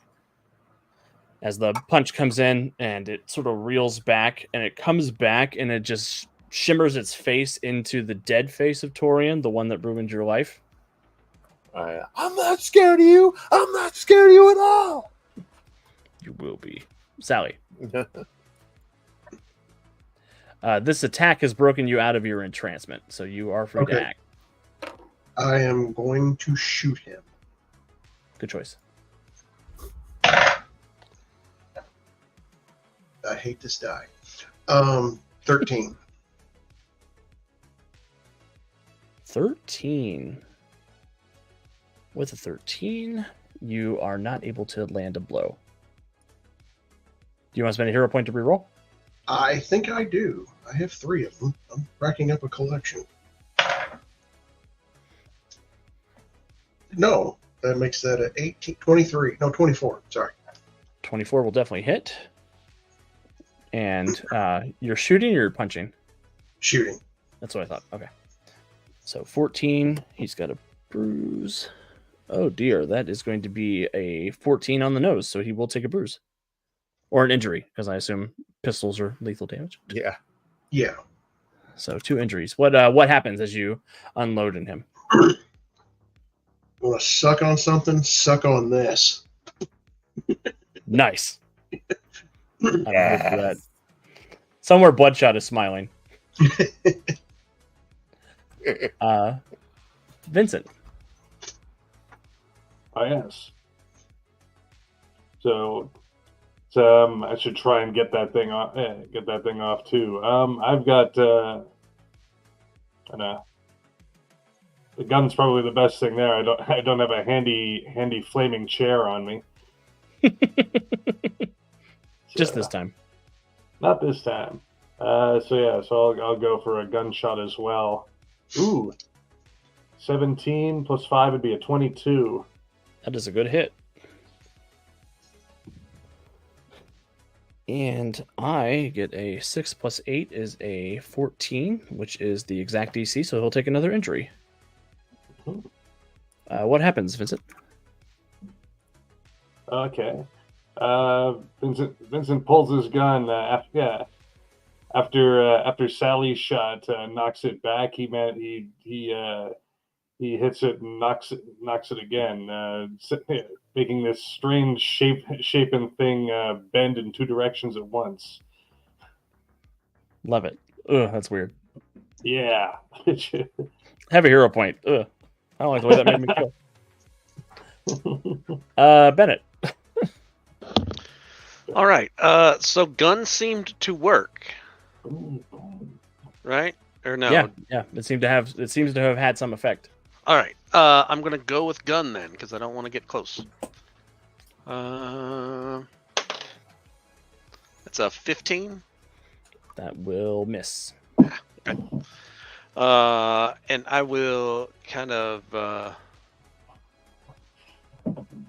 don't know. I will make sure that I seem like I'm far enough away that it can't get to me. Awesome. Yeah, you basically backpedal away from the melee that's going on. Cole. I will also attempt to shoot it. I'll attempt. And that attempt says...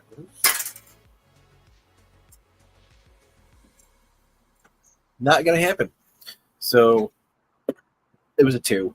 There's no way I would get hit. Yeah, that's not going to hit. But the Psycho Phantom at the end of your turn will spend one of its challenge points to take an action. Ooh. So it's down to 1 challenge point. And it sort of takes these bullet wounds in, and it coalesces into its form, and it is going to shriek and let out this just soul-piercing scream to each of you. I need all of you to roll a dodge check first. Looking for a 16. I have evasion, so I add 2. Yes, yep. 24. 24, perfect. 28. 28. 16, that's good. What did you say it had to be over? 16. Did anybody get under 16? Oh, yeah. I got a 9. A 9? Yeah. This is an area perception affliction, so anybody who got a 16 I got under higher, 16. Yeah. If it's perception, doesn't that mean we don't get a dodge? Or so perception range, you don't get a dodge. Perception area, you do get a dodge. oh, Basically, perception range, they I gotcha. pick a target they could perceive. Perception area, everything that can perceive the effect has to make the check. I got you. And hearing is the thing. 'cause it's a screen. Yeah. Gotcha. But those of you who make the dodge check, you don't have to roll a resistance check. That's the trade-off for basically infinite area, is you don't have to make against half. Those of you who got less than 16, you do have to give me a will save looking for a 16, please. Okay. So roll of 11 plus will save would be 18. So you're fine. You don't suffer the affliction. Woohoo. Okay. Awesome. Well, as we roll into Jaunty's turn, is it okay if I run to the bathroom real quick? I'll be right back. Rock on. Mhm. Dun, dun, dun, dun, dun.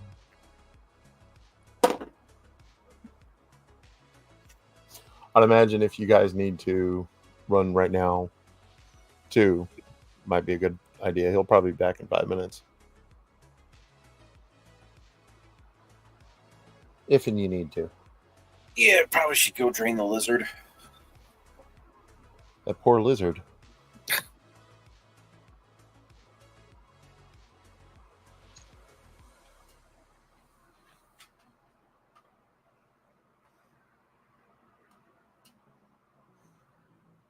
I'm now envisioning a vampire that just sucks off of nothing but lizards.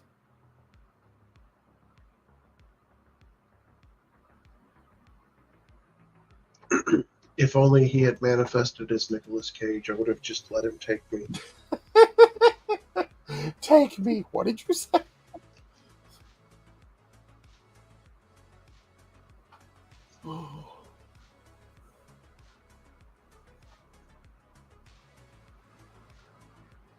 All right, we're being unfair to Nicolas Cage. He has had at least one good movie, Raising Arizona.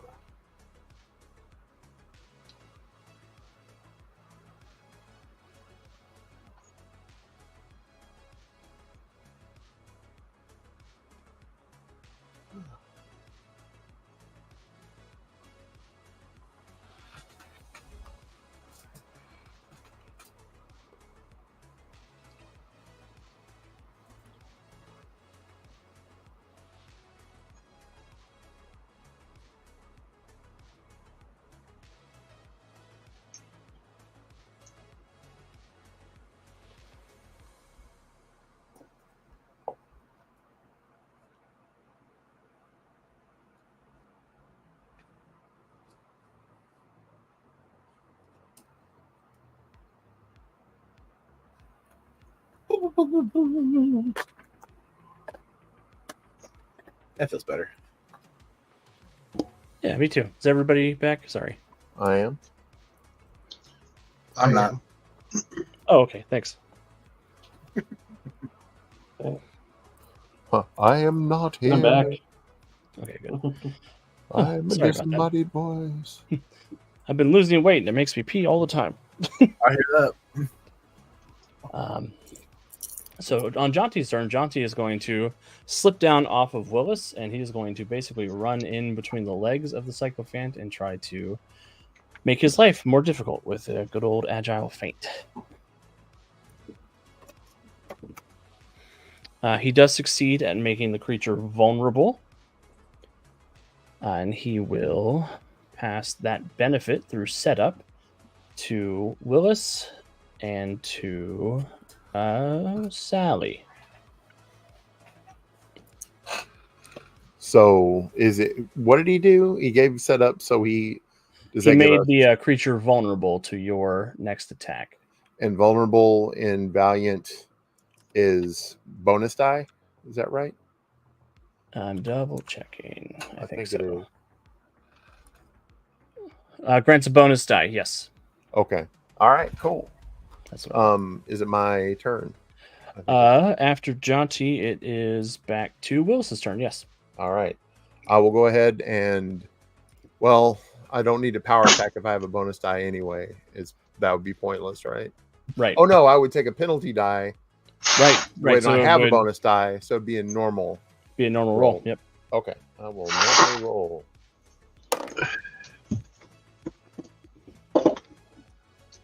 Does a 17 hit? 17 does not hit. Ah. All right. You have a hero point, I think. No, no, I'm out. I remember us. I've spent them all at this point.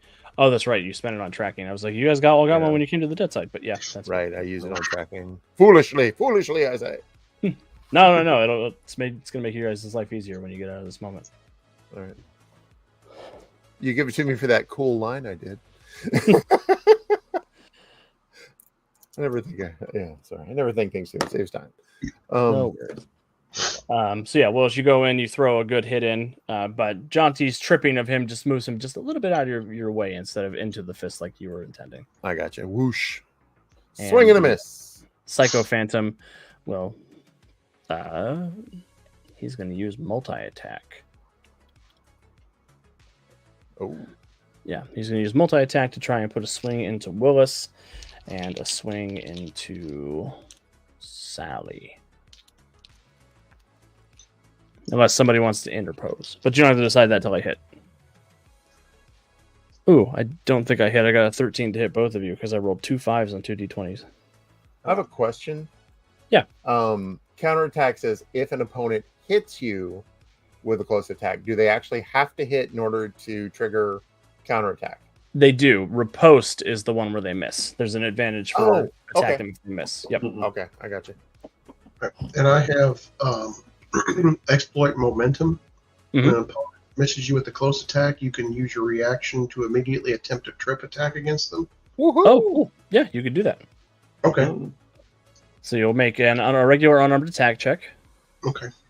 Now, would that vulnerable apply to this, or It would. It would. He's vulnerable to all your attacks. So bonus dice. 16? 16 does not hit. Is that with the 2 rolls? And the better of the 2? Yeah, I rolled a 9 and a 2. Hmm. Yeah. So I'm going to spend I want him down on the ground. I'm going to spend a hero point. perfect. Yeah. All right, that makes that a 23. Oh, yeah, much better. Hassan, chop. Okay. And with a trip, now that you've succeeded on hitting, now it's an opposed check of your acrobatics or athletics, whichever is better, versus his acrobatics or athletics, whichever is better. Okay. So you roll an athletics check or an acrobatics check. Is there any kind of improved trick in this game? There is. You It don't- just means you don't suffer the penalty and you can't get a trip back. I rolled a 1. Yeah, I rolled an 18, so he is not tripped. You sort of you put off this stylish expertise move, but he's a ghost, and you sort of go to trip him, and he's like, "I'm a ghost." Didn't you read I don't the even monster? have feet. But it does come to your turn, Sally, at the end of that, because that was just a reaction to what he did on his turn. So Okay. And I've got vulnerable on him for the whole round. yes, yep, So I'm just going to shoot him again. love it. Might not be able to trip you. But I can But I plug can you full of holes. All right. That's a 24. Ooh, yeah, that'll hit. Woohoo! He's got Glad one of us 3 hit. injuries, so he's looking at -3 to this roll. That will make him fail by 1 degree, so he'll take 2 more injuries and a stunned. What happens as you knock him down to 5 injuries and stunned, Sally? Like stun.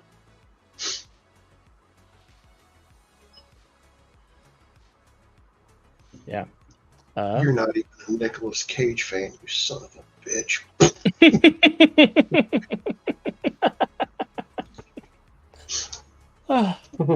Steve is going to be like, what are they talking about? Because that Nicolas Cage stuff is not in his notes. That's a me thing. My character's going like, we're going to have a discussion when we get home. That's okay. Vincent, over to you. All right. Yeah, just another follow-up shot after Sally's. And roll that up. Oop. Just a 4, which is a 9, which is probably a miss. Yeah, 9 is going to be a miss. Okay. In that case, it's over to Bennett. All right. Well, I'm just gonna try to shoot it again. 19. So anyway, I started blasting. 19 will hit. All right. That is, let's see, damage 4. I rolled a 1. That's Nice. not good. So No, it's 1 great. plus 5 is I beg to differ. It's great. 1 plus 5 is 6, so that would miss by 8, which would usually be 2 degrees. But because it's a natural 1, there's another penalty on it, so it'll go all the way down to 3 degrees of damage. Which, if I remember right, is dying. But as So, they what say, happens as you... dead don't die. yeah, what happens as you put the guy down? I am focusing like my paranoia about Mr. Twist being behind us. Like I'm still haven't shaken that. And I'm focusing all of this like energy, and I focus in on this shot, and I shoot, and it goes through the ghostly head, and you can see the shadow wisps like pull out on the other side, almost like a spectral mist.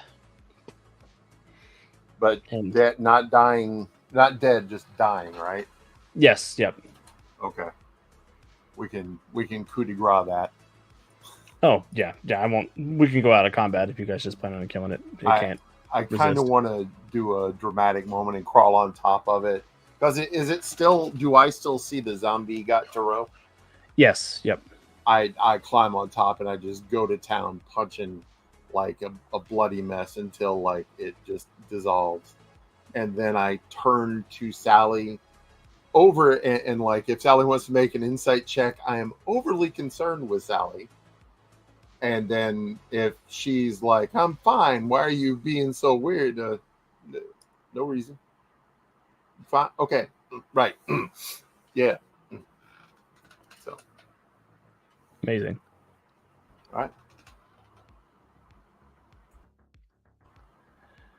So by the way, is there like bloody ichor on my hands, or is it like dissolve off into ectoplasm? Nothing.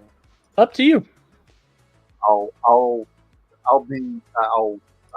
Ectoplasm. I think it's ectoplasm. Oh, you broke up there on me. Ectoplasmic nothingness. Ectoplasmic nothingness.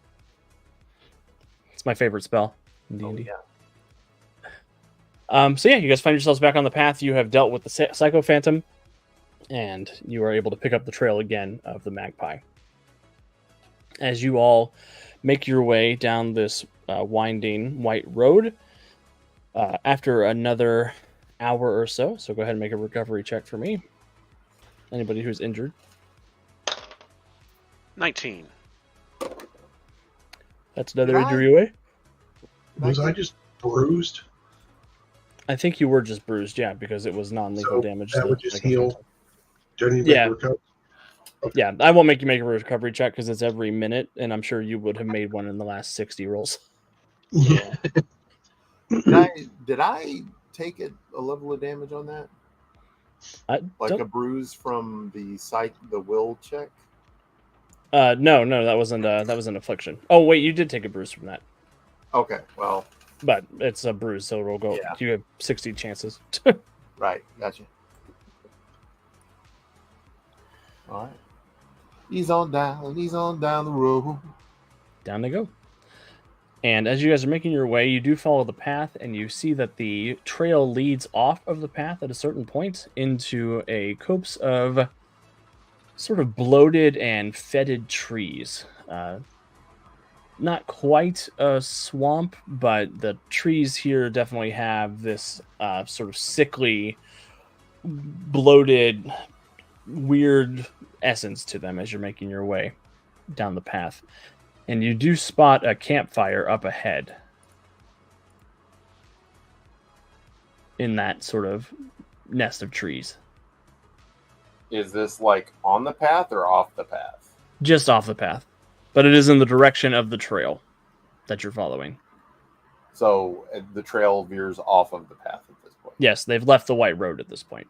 Oh, joy. So do we want to try to sneak up? Or do we want to just walk up? Walking here, I was going to take those ingredients for a Molotov cocktail and go ahead and make Molotov cocktails. Oh, yeah. Yeah, you'd have time to do that. That's no problem. Yeah. Let's wait until we know for sure our hostage isn't there. No. I'm just We threw the making. Molotov cocktail. Your hostage is there. Darn it!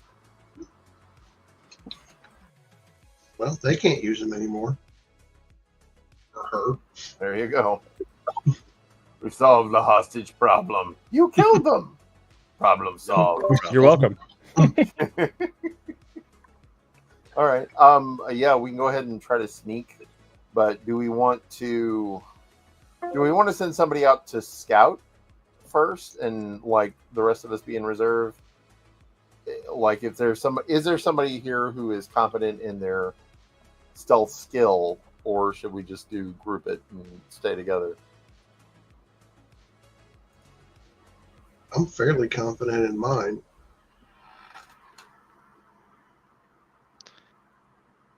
I'm not even there I anymore. am not confident in mine solo, so Yeah, I'm okay.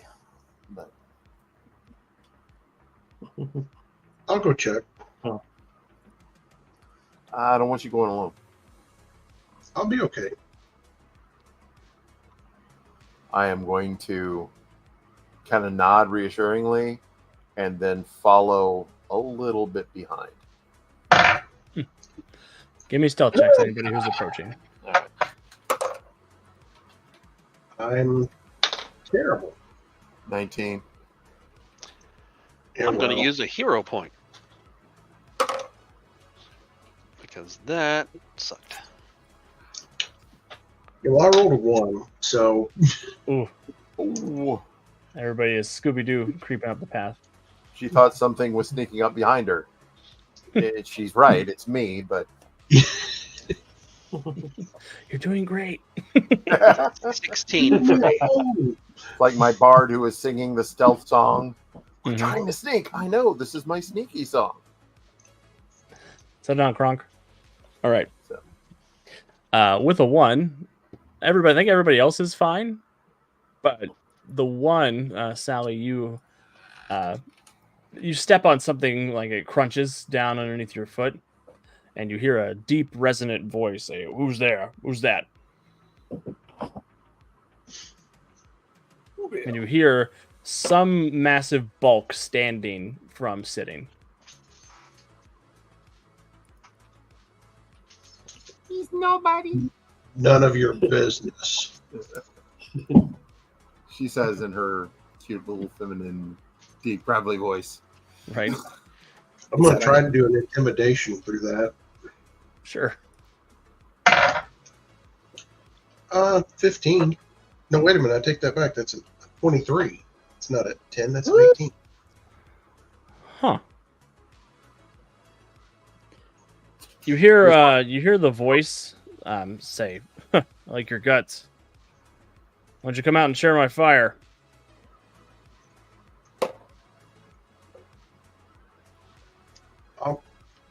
I'll come out. Can I make an insight check? Yeah, sure.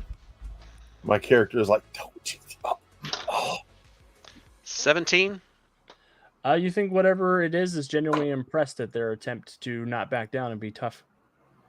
They're still going to eat them, but, you know, I'm impressed. Before I kill you, I want you to know that. I'm going to step out.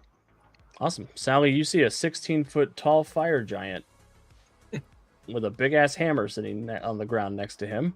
He has a log that he's felled and is using as a chair. And there is a fire crackling on top of which you see is a couple of grunches who are being cooked over a spit. Them's good eating. Not really, but they're here. They're abundant. You eat those? I eat everything. I What is a little living person doing here in the Deadside by themselves? On a quest. Did your quest involve the Shadowman? Possibly. I'm looking for him too. How so? I hear the Magpie is back, and I'm worried it might be the Shadowman. Can I do an insight to see if I think he's BSing me or if he's telling the truth? Sure.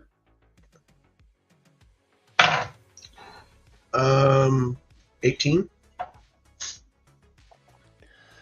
You think he's telling the truth? Okay. Would you like some help in finding him? You would do that for me?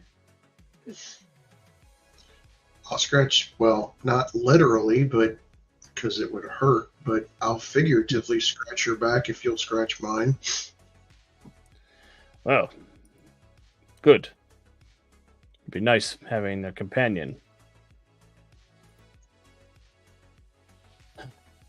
And he reaches into this weird like satchel he's got just off behind the hammer.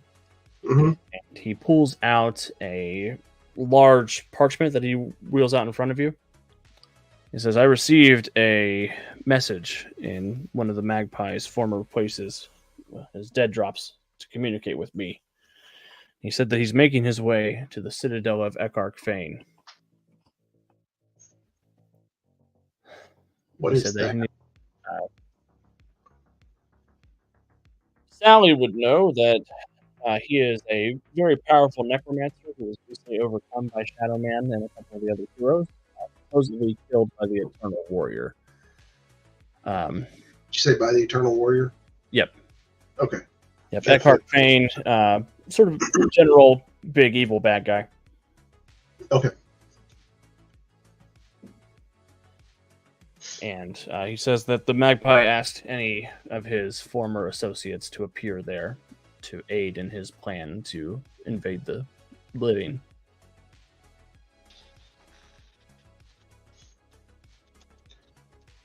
When's this happening? Well, he said make it there as quickly as possible, so I'm hoping I can be there by the end of the day. Just needed to stop and take some rest.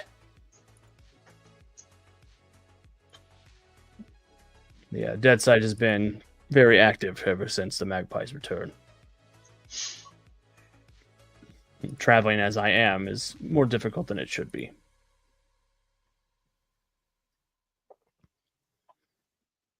Well, now I have my cat of invulnerability, so he can't do anything to me. Hey, we love a cat of invulnerability. He says, we can depart as soon as I finish with my food. Why do I suspect the cat convinced you it's a cat of vulnerability without any actual, plausible evidence? No, I made an insight check on the cat, too. So, actually, if anything, this is the cat of buttheadness. No, that's mine. Several Several times I've had to mute my mic because my cat has stood behind me, meowing several times. When I turned around to pet him, he runs right out of reach and goes, no, not now. Not now that you've turned around. Oh, dear. Alrighty. Okay. I'm just gonna, I'm okay on food, so, take your time. Enjoy your dinner. We had a big lunch. That's mighty generous of you. He'll take one of the grunches off and he'll just take a big bite and swallow down. How'd you get to the? Did not need to see that. Oh, okay. How did you get to the Deadside? Bathroom mirror. Found a portal. There's a lot of those around. Can't practically walk around out here without stepping into the live side. Found a portal near the tribute to the greatest actor who ever lived. Charlton Heston? He's not bad, but he's no Nicolas Cage. I'm sorry, I think I have grunch in my ears. What'd you say? Nicolas Cage? Yes. I mean, I guess it's that your sort of thing. Oh, it definitely is. I mean, we're getting along so well. Let's not let difference of opinion on actors. Look, I'm just saying his career is very popular down here. Well, it's popular everywhere. Mm-mm. Well, and he'll finish up his grunch, and is anybody else doing anything? I'm making sure her back is covered and just kind of sitting off to the side. And if anybody is like, how's it going? I'm like, I don't know. They're debating actors. This is a weird interaction. I know. Awesome. But with a little bit of time, he finishes up. They discuss the merits of Nicolas Cage's career post and pre-death, and they start making their way. He'll stand up, grab his big ass hammer, and he will start leading you in the direction of the Citadel of Exarch Bane. So that hammer. Do you alert him that, hey, I've got some friends. You don't mind if they, come and meet you, right? Do you at any point? Yeah, when we start to move, I have to confess, I didn't come here alone. I've got some friends. I think they were checking to make sure that I wasn't going to get harmed. And come on out, guys. Will gingerly come out. He'll sort of look at all of you. And by the way, I didn't catch your name. My name is Ember. Ember? I'm Sally.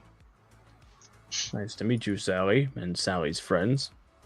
I give him the chin up, the sup. If I'd known you were all around, I would have offered my grunch. Yeah, we had a big lunch.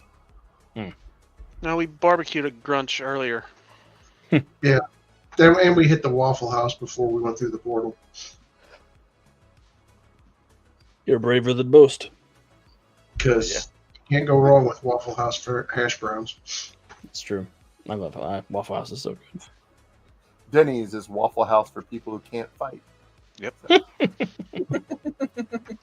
was going to say Waffle House is medieval times for the South. All right. I call it Confederate Benihana. Oof. Amazing. So he's like, yeah, well, we better get a move on if we're going to meet the Magpie. He has big plans for all of us.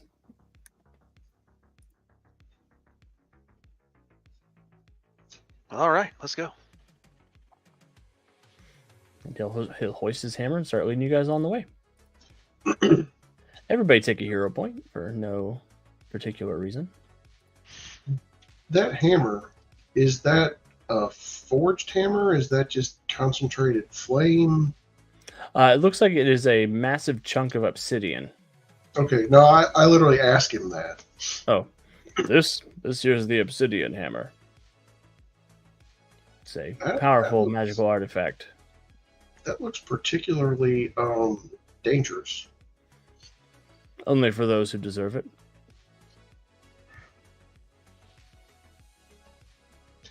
Point taken.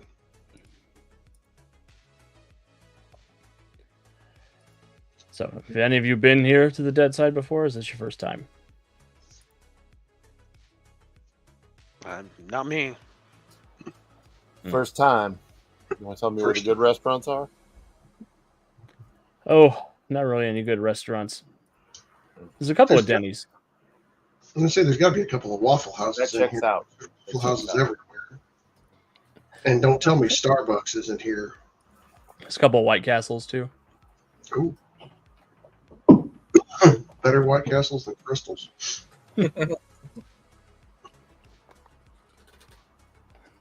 And he will lead you the rest of the way to the Citadel, which, again, is this massive black castle just You can't tell where you are in the quote-unquote real world. The shadows here are very swirling and eclectic, and you find yourself just looking up at this massive fortress where the Magpie has hung a banner over the drawbridge that leads into it, which you recognize as a sort of a swooping magpie.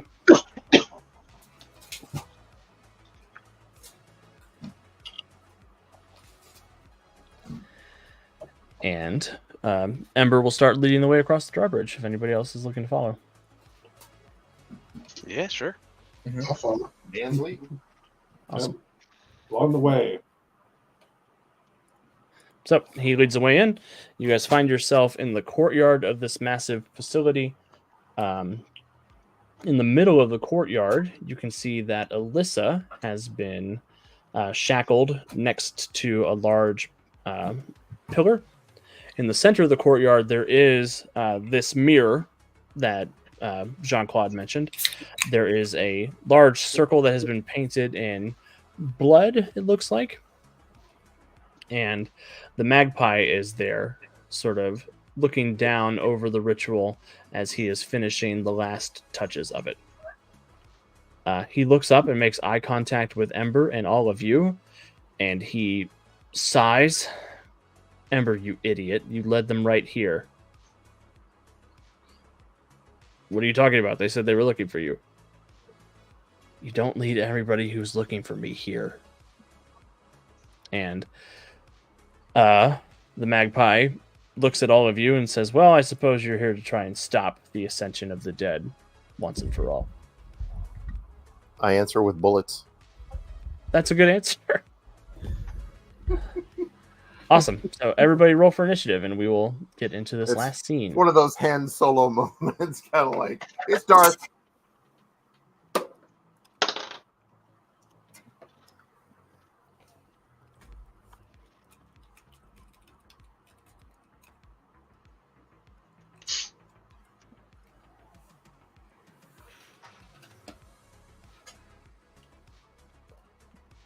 Do I get any kind of jump on him with that initial, like, oh, He was pretty sure you guys were going to just open fire, but all right. you get the jump on Ember. Ember's not going to get to go in the first round. Well, he's on our side though, right? Yeah, sure. So everybody's initiative in the private chat. Yep, it's everybody.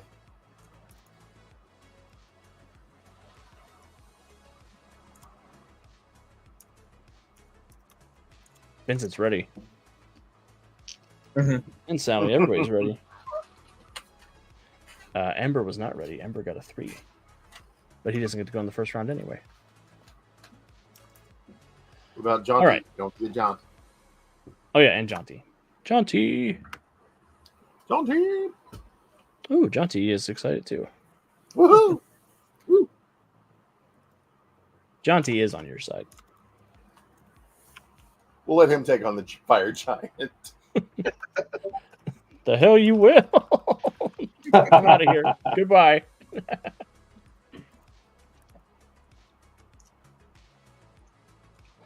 All right. All right. So we have Vincent on first, then Sally, then Jaunty, then Magpie, then Willis, then Bennett, then Cole, then Ember. But Ember doesn't get to go the first round. Vincent, over to you. All right. I'm actually going to charge down to where Alyssa is. More hands, lighter work. Love it. Call. Yeah, you charge down. Alyssa is shackled there, but you can. How do you want to set her free? She is conscious. Okay. Can I attempt to unshackle her? Yes, you can either do that with a athletics check to try to break the shackles, or a thievery check to try to pick them. I think I'd be probably do better with athletics. Let me see what I got here. Awesome. So that's a +5. And I rolled a 12, so that's 17. Awesome. You are able to basically break them enough that she's able to wriggle out. She'll say, I'm glad you guys made your way here. It's Jack. We have to stop him, but we can't kill him. We just need to stop the ritual and try to exercise whatever's in him. How do we stop the ritual? I gotta think about it. I'm not sure.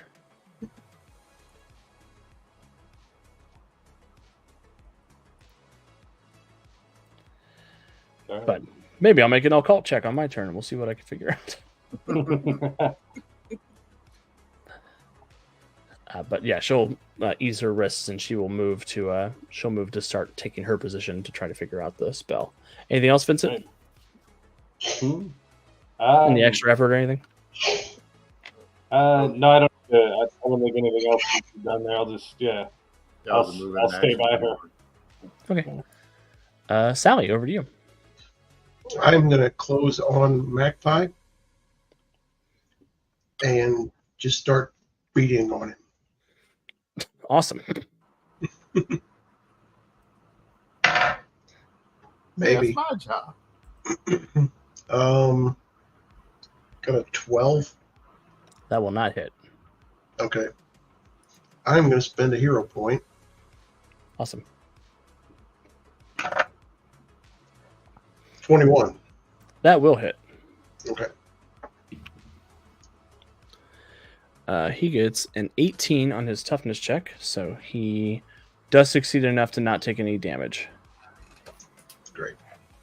As you sort of wail in, the shadows sort of move around him, keeping you sort of at bay. The punches land through, but they lose some of their momentum through the magic.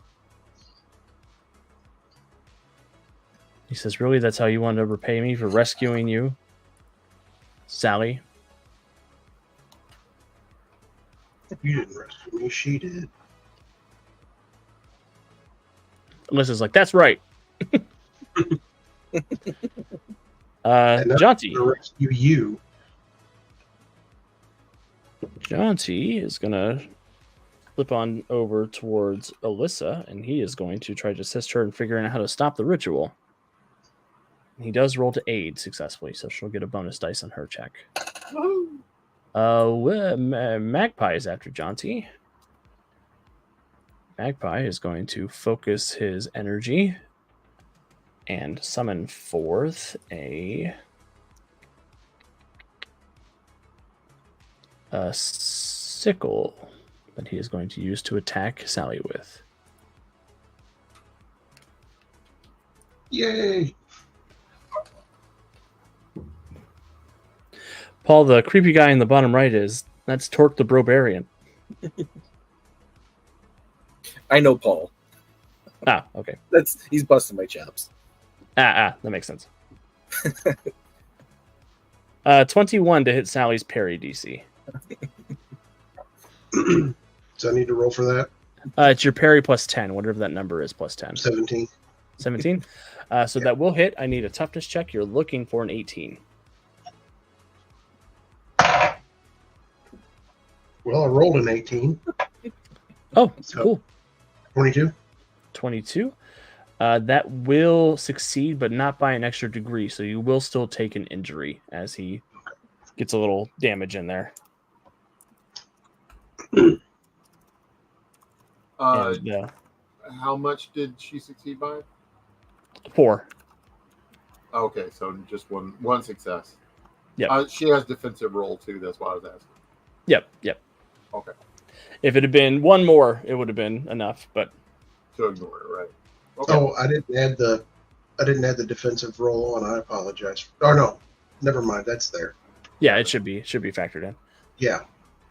Okay. So yeah, he slashes out. The sort of dark magic passes over your body, and you feel yourself start to discorporate a little bit as your soul is sort of cut free from your body. Willis. I am going to answer with bullets. I will shoot him. Shoot. Blat. 19. That will hit. Hot dog. Okay. Well, it's DC 14 damage. He got a total of a 27 on his toughness check. So and it's he's hardened, I bet. It is hardened, yes. That's what I thought. So he's like... he will use one of his challenge points at the end of your turn, though, Boas. Mm-hmm. And he will... the chains that are around him, he's going to focus, and they're going to lash out to try and chain you. Alrighty. Dodge, I take it? It will be a dodge check, because I got a 24 to hit your dodge DC. You're looking for an 18. I rolled a 19. Ah! You're good. So no it's condition. 25. Yeah, so the chains come out, but you're able to avoid 26. being wrapped up in them. Okay, cool. Bennett, over to you. All right. So Eminem's a very flexible system. It is. And in my inventory, my equipment, I have some cans of spray paint. Oh, yeah. I would like to scurry up and spray Magpie in the eyes with the light blue spray paint. I hate that for me. Well, I hate what's going to happen to me after. Yeah, so it sounds like you're doing a power stunt, basically. Yeah. And we will... You have an expertise art skill? I know this isn't 100% how this works. I do, yes. What's the ranks on that? Or what's the bonus on that? I shouldn't say ranks. 6. Okay, let's just make it a +6, rank 6 attack. All right.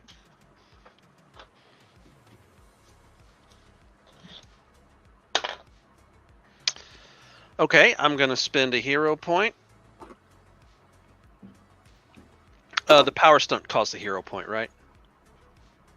You can use power stunt through extra effort if you don't want to spend a hero point for it. Okay, I'll do the you'll just extra get effort. fatigued. Yeah. All right, that's much better. 20. 20, that will hit. Be a fortitude check for him. He does fail by 1 degree, so we'll say that that is a visual impaired. As you spray paint in his eyes. Visual impaired. I have to double check. I'm pretty sure it still means he gets a -2 to all of his rolls involving his eyeballs. But it could be a penalty dice, but I think that's disabled as the penalty dice. Yeah, it's impaired, impaired, disabled, impaired, -2, disabled, penalty dice. Okay, that's what I thought. Cool. All right, so he will get a -2 to any checks he does involving his eyes, Bennett. That's a great move as you spray paint in his eyes. What happened? What, did you spray a symbol or anything? I don't figure I have enough time for that. I just kind of make a big swipe across his eyes. Everyone pauses, is like, oh my god, it's the Sistine Chapel. He did it right on his forehead. How did he? That's amazing. Very quick. Awesome. Cole, over to you. All right. I'm going to attempt to make a shot as well. Let's fail horribly, like always. Oh, actually, no, not this time. You got 20. That will hit. Okay. Oh dear. That was a 2 on the dice. That's not good. That goes up to a 10, so that will be a failure by 1 degree. So 2 injuries and a stunned for the poor Magpie. What does that look like as you take advantage of his blindness and just rattle off a couple shots into him? Like a British man who's never shot a gun. Sorry. I may or may not hit you. I don't know yet. Blam, blam, blam. Sorry. Take that and that and that. And have another one. And Ember doesn't get to act on the surprise round. Alyssa is the first in initiative. She got a 24 for her initiative, but she was tied up before. She gets a bonus dice because Jaunty is helping, so she does get a 30 on her occult check to try and figure out this ritual. And she says, we need to find some way to shatter the mirror on this side.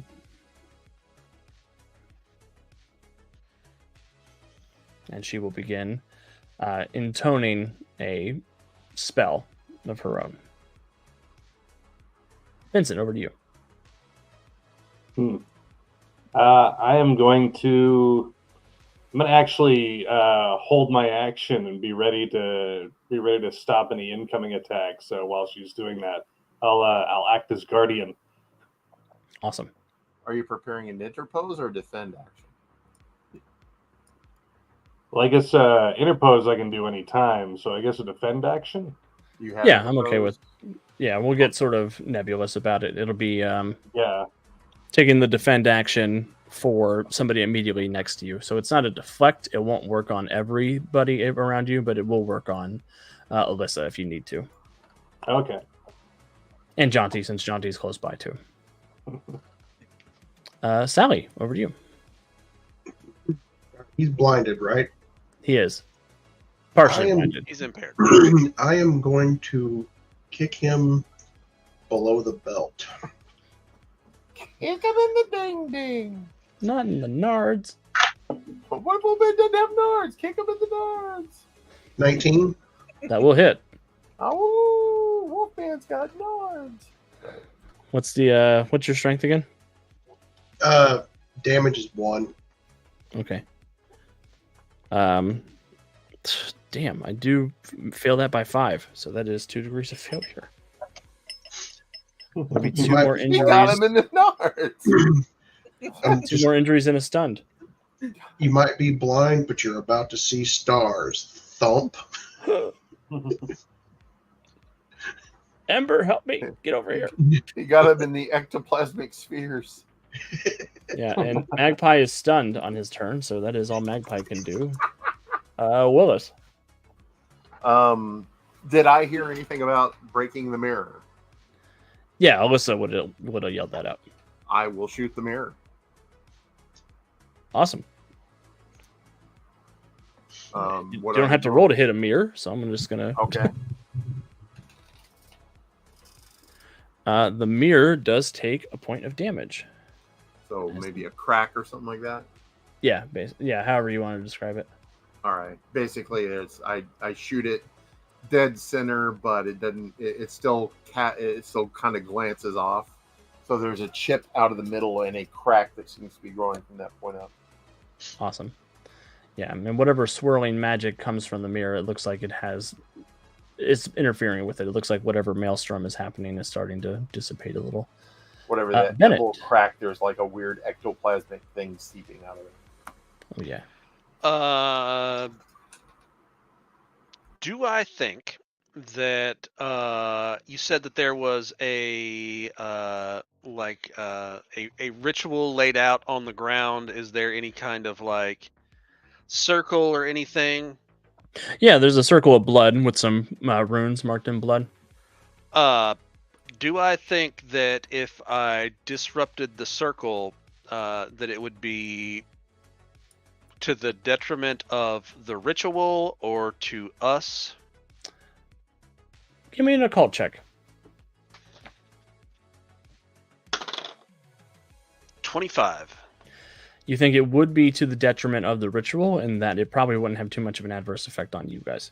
Okay. I'm gonna dart over there and just lay a line of paint through the circle. No. Give me an art check.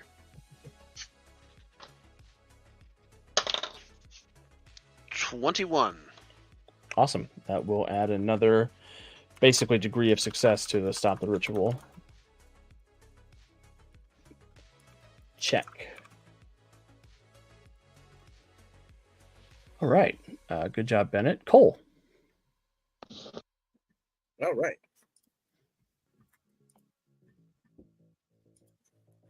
We'll go ahead and take another shot. Natural 20. The I deer. think I'm getting a bit better. You are.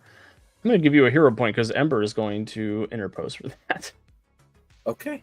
Now that he's not dumbstruck about his new friends being enemies. So I still have to make a check. It'll be you get a critical, so you do get your DC plus 5. Okay. So 14 for the pistol becomes a 19. Ember, you big dumb idiot! What the hell? That's a natural 1.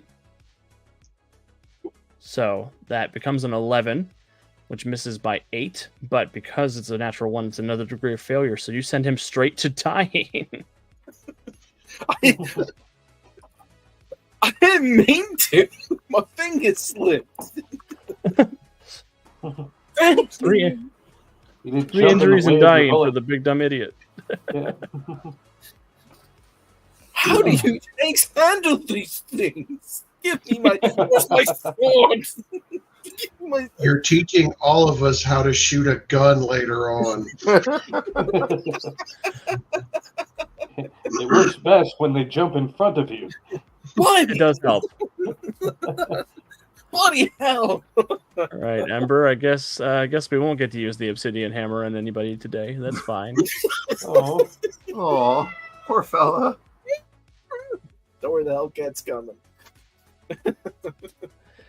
And with the magic check, Alyssa and Jaunty both add another 2 degrees of success, which is going to be enough to undo the ritual thanks to the shot and the additional degree from Bennett's paint.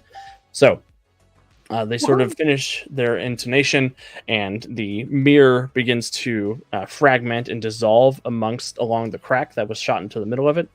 It rumbles, rolls, and just explodes out into a shower of silver stars.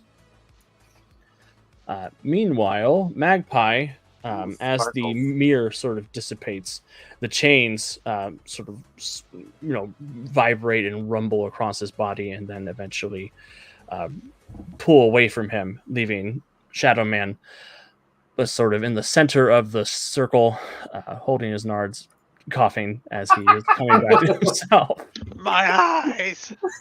My eyes! My nards! My eyes! My nards! And that will take us out of combat as you guys have set Magpie. You've set Shadowman free of the influence that was on him. You okay? I need a minute. Just give me a minute. Sorry about that, but I need a towel and an ice pack.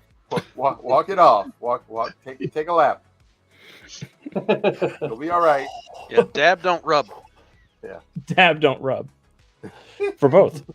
And he sort of stands and shakes his head. I don't remember what happened, but Master Dark, he found another way to influence me. But I'm grateful that you all were there to help and to prevent whatever I was about to do. Cool. We can't let this happen anymore. We're going to have to take the fight to Master Dark ourselves. But let's get home first, and we can plan. Sounds good. Yeah. And after some time, Shadowman will lead you back to a portal out of the Deadside, and you guys will emerge back in New Orleans, having successfully rescued Shadowman from the influence of Master Dark, and shooting Ember very badly in the chest so that he couldn't do anything cool. Sorry. I double check again, a little overly concerned about Sally. You all right? I'm okay, especially now. I whip out my phone and I start watching The Rock. Well, cool. All right, cool. And when you guys emerge in the cemetery, it is the next day. Wait, you're watching The Rock, or are you now watching Nicolas Cage movies? Yes. The Nicolas Cage movie, The Rock. Oh, there you go. And The chemical super freak. as you emerge from the cemetery, you do see Nicolas Cage is there with his people, trying to figure out what the hell happened to his pyramid. Is it wrecked now or something, or is it just opened? No, the slab's just open, and he's wondering Oh. who broke in and what's going on. And What does this graffiti tag mean? what does it mean? What does it mean? And you guys are free to return to your lives, ready to engage Master Dark on a much grander scale next time. So I want to go up to Nicolas Cage, but I'm not going to. But I am going to go find a Waffle House. amazing, Rock on. awesome. All right. Sunset over the Woo! city. Yeah. Woo. Good Yeah. game. Yeah, thank you guys. Evil is vanquished once more. Meanwhile, the Hall of Doom. Meanwhile, But yeah. That Rock is and roll. that's Magpie's Treasures. Thank you so much for hanging out with us tonight as we demonstrated some of the fun new rules for the Valiant Adventures role-playing game. Thank you, my players, for going on a weird journey with me and the heroes. And thank you, Steve, for writing the adventure and getting the characters ready. We're continuing to do more experimentation with the system, and we're having a great time hanging out in this setting. Yeah. Um, That's always cool. Yeah, it's always cool. Hmm. Thank you especially to the members of our Atomic Think Tank, who are the cast of this wonderful group of players. The Atomic Think Tank is the ultimate place to interface with Green Ronin's games. Whether that's Mutants Masterminds, Age, the Valiant Adventures system, all sorts of stuff. There's content on there all the time. There's an engaging community. People write articles. You can interact with us, the Ronins. You can hang out and just engage with our games in a great new way. As for updates, I know on Monday we will not be having Mutants and Masterminds Monday because of the holiday. So we'll be back in 2 weeks for that. But next Tuesday, I will be here for the Joy of Game Mastering at 5 p.m. EST. I will be talking about conventions and what to pack, what to prepare, what to have in mind as you are endeavoring to become a convention game master. Sort of what to expect and what I think you should bring with you. Very much the logistical aspect of becoming a convention GM while we're working on writing convention adventures on Mutants Masterminds Monday. Thursday, I think we are back with Thursday Age. Troy pending. If he's here, TM, he'll let me know. And yeah, if you haven't yet, please head over to the Atomic Think Tank. I want to give all my players a chance to say goodbye, plug anything else they want to plug, and then we'll get out of here. And I'll start with Jerald over here. And we'll just go clockwise if you guys. Well, folks, jump in. I had a great time. I hope you did too. Mondays, 7:30 ish Eastern. Twitch.tv/role hit die presents the Cape City Chronicles. Probably not gonna have one this coming Monday because one of our players is already out for a work thing because everybody else is off for the holiday. Mhm. But we'll probably be back the week after that. Hey. And that's all for me. Okay. Cool. Same. I'm working on some articles. I'm working on articles for for Valiant, discussing inspirations on how to build adventures for the Eternal brothers and sister eventually, and the timey-wimey ins and outs of time travel in the Valiant universe. And that's what I'm going to be doing for that. And check out Spotify. I'm working on some new podcast episodes and hopefully have a guest on so we can work on some more Valiant Adventures stuff. So look forward to that. All right. I feel like this is the Brady Bunch and like Alex is looking down. There we go. It's like, and now this guy.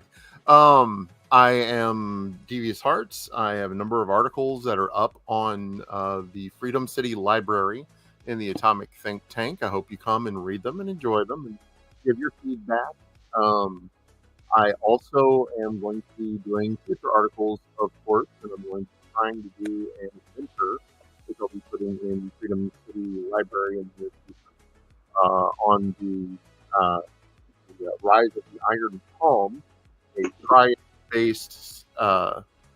triad-based underworld in organization in Emerald City that is going to be doing some high-tech robberies.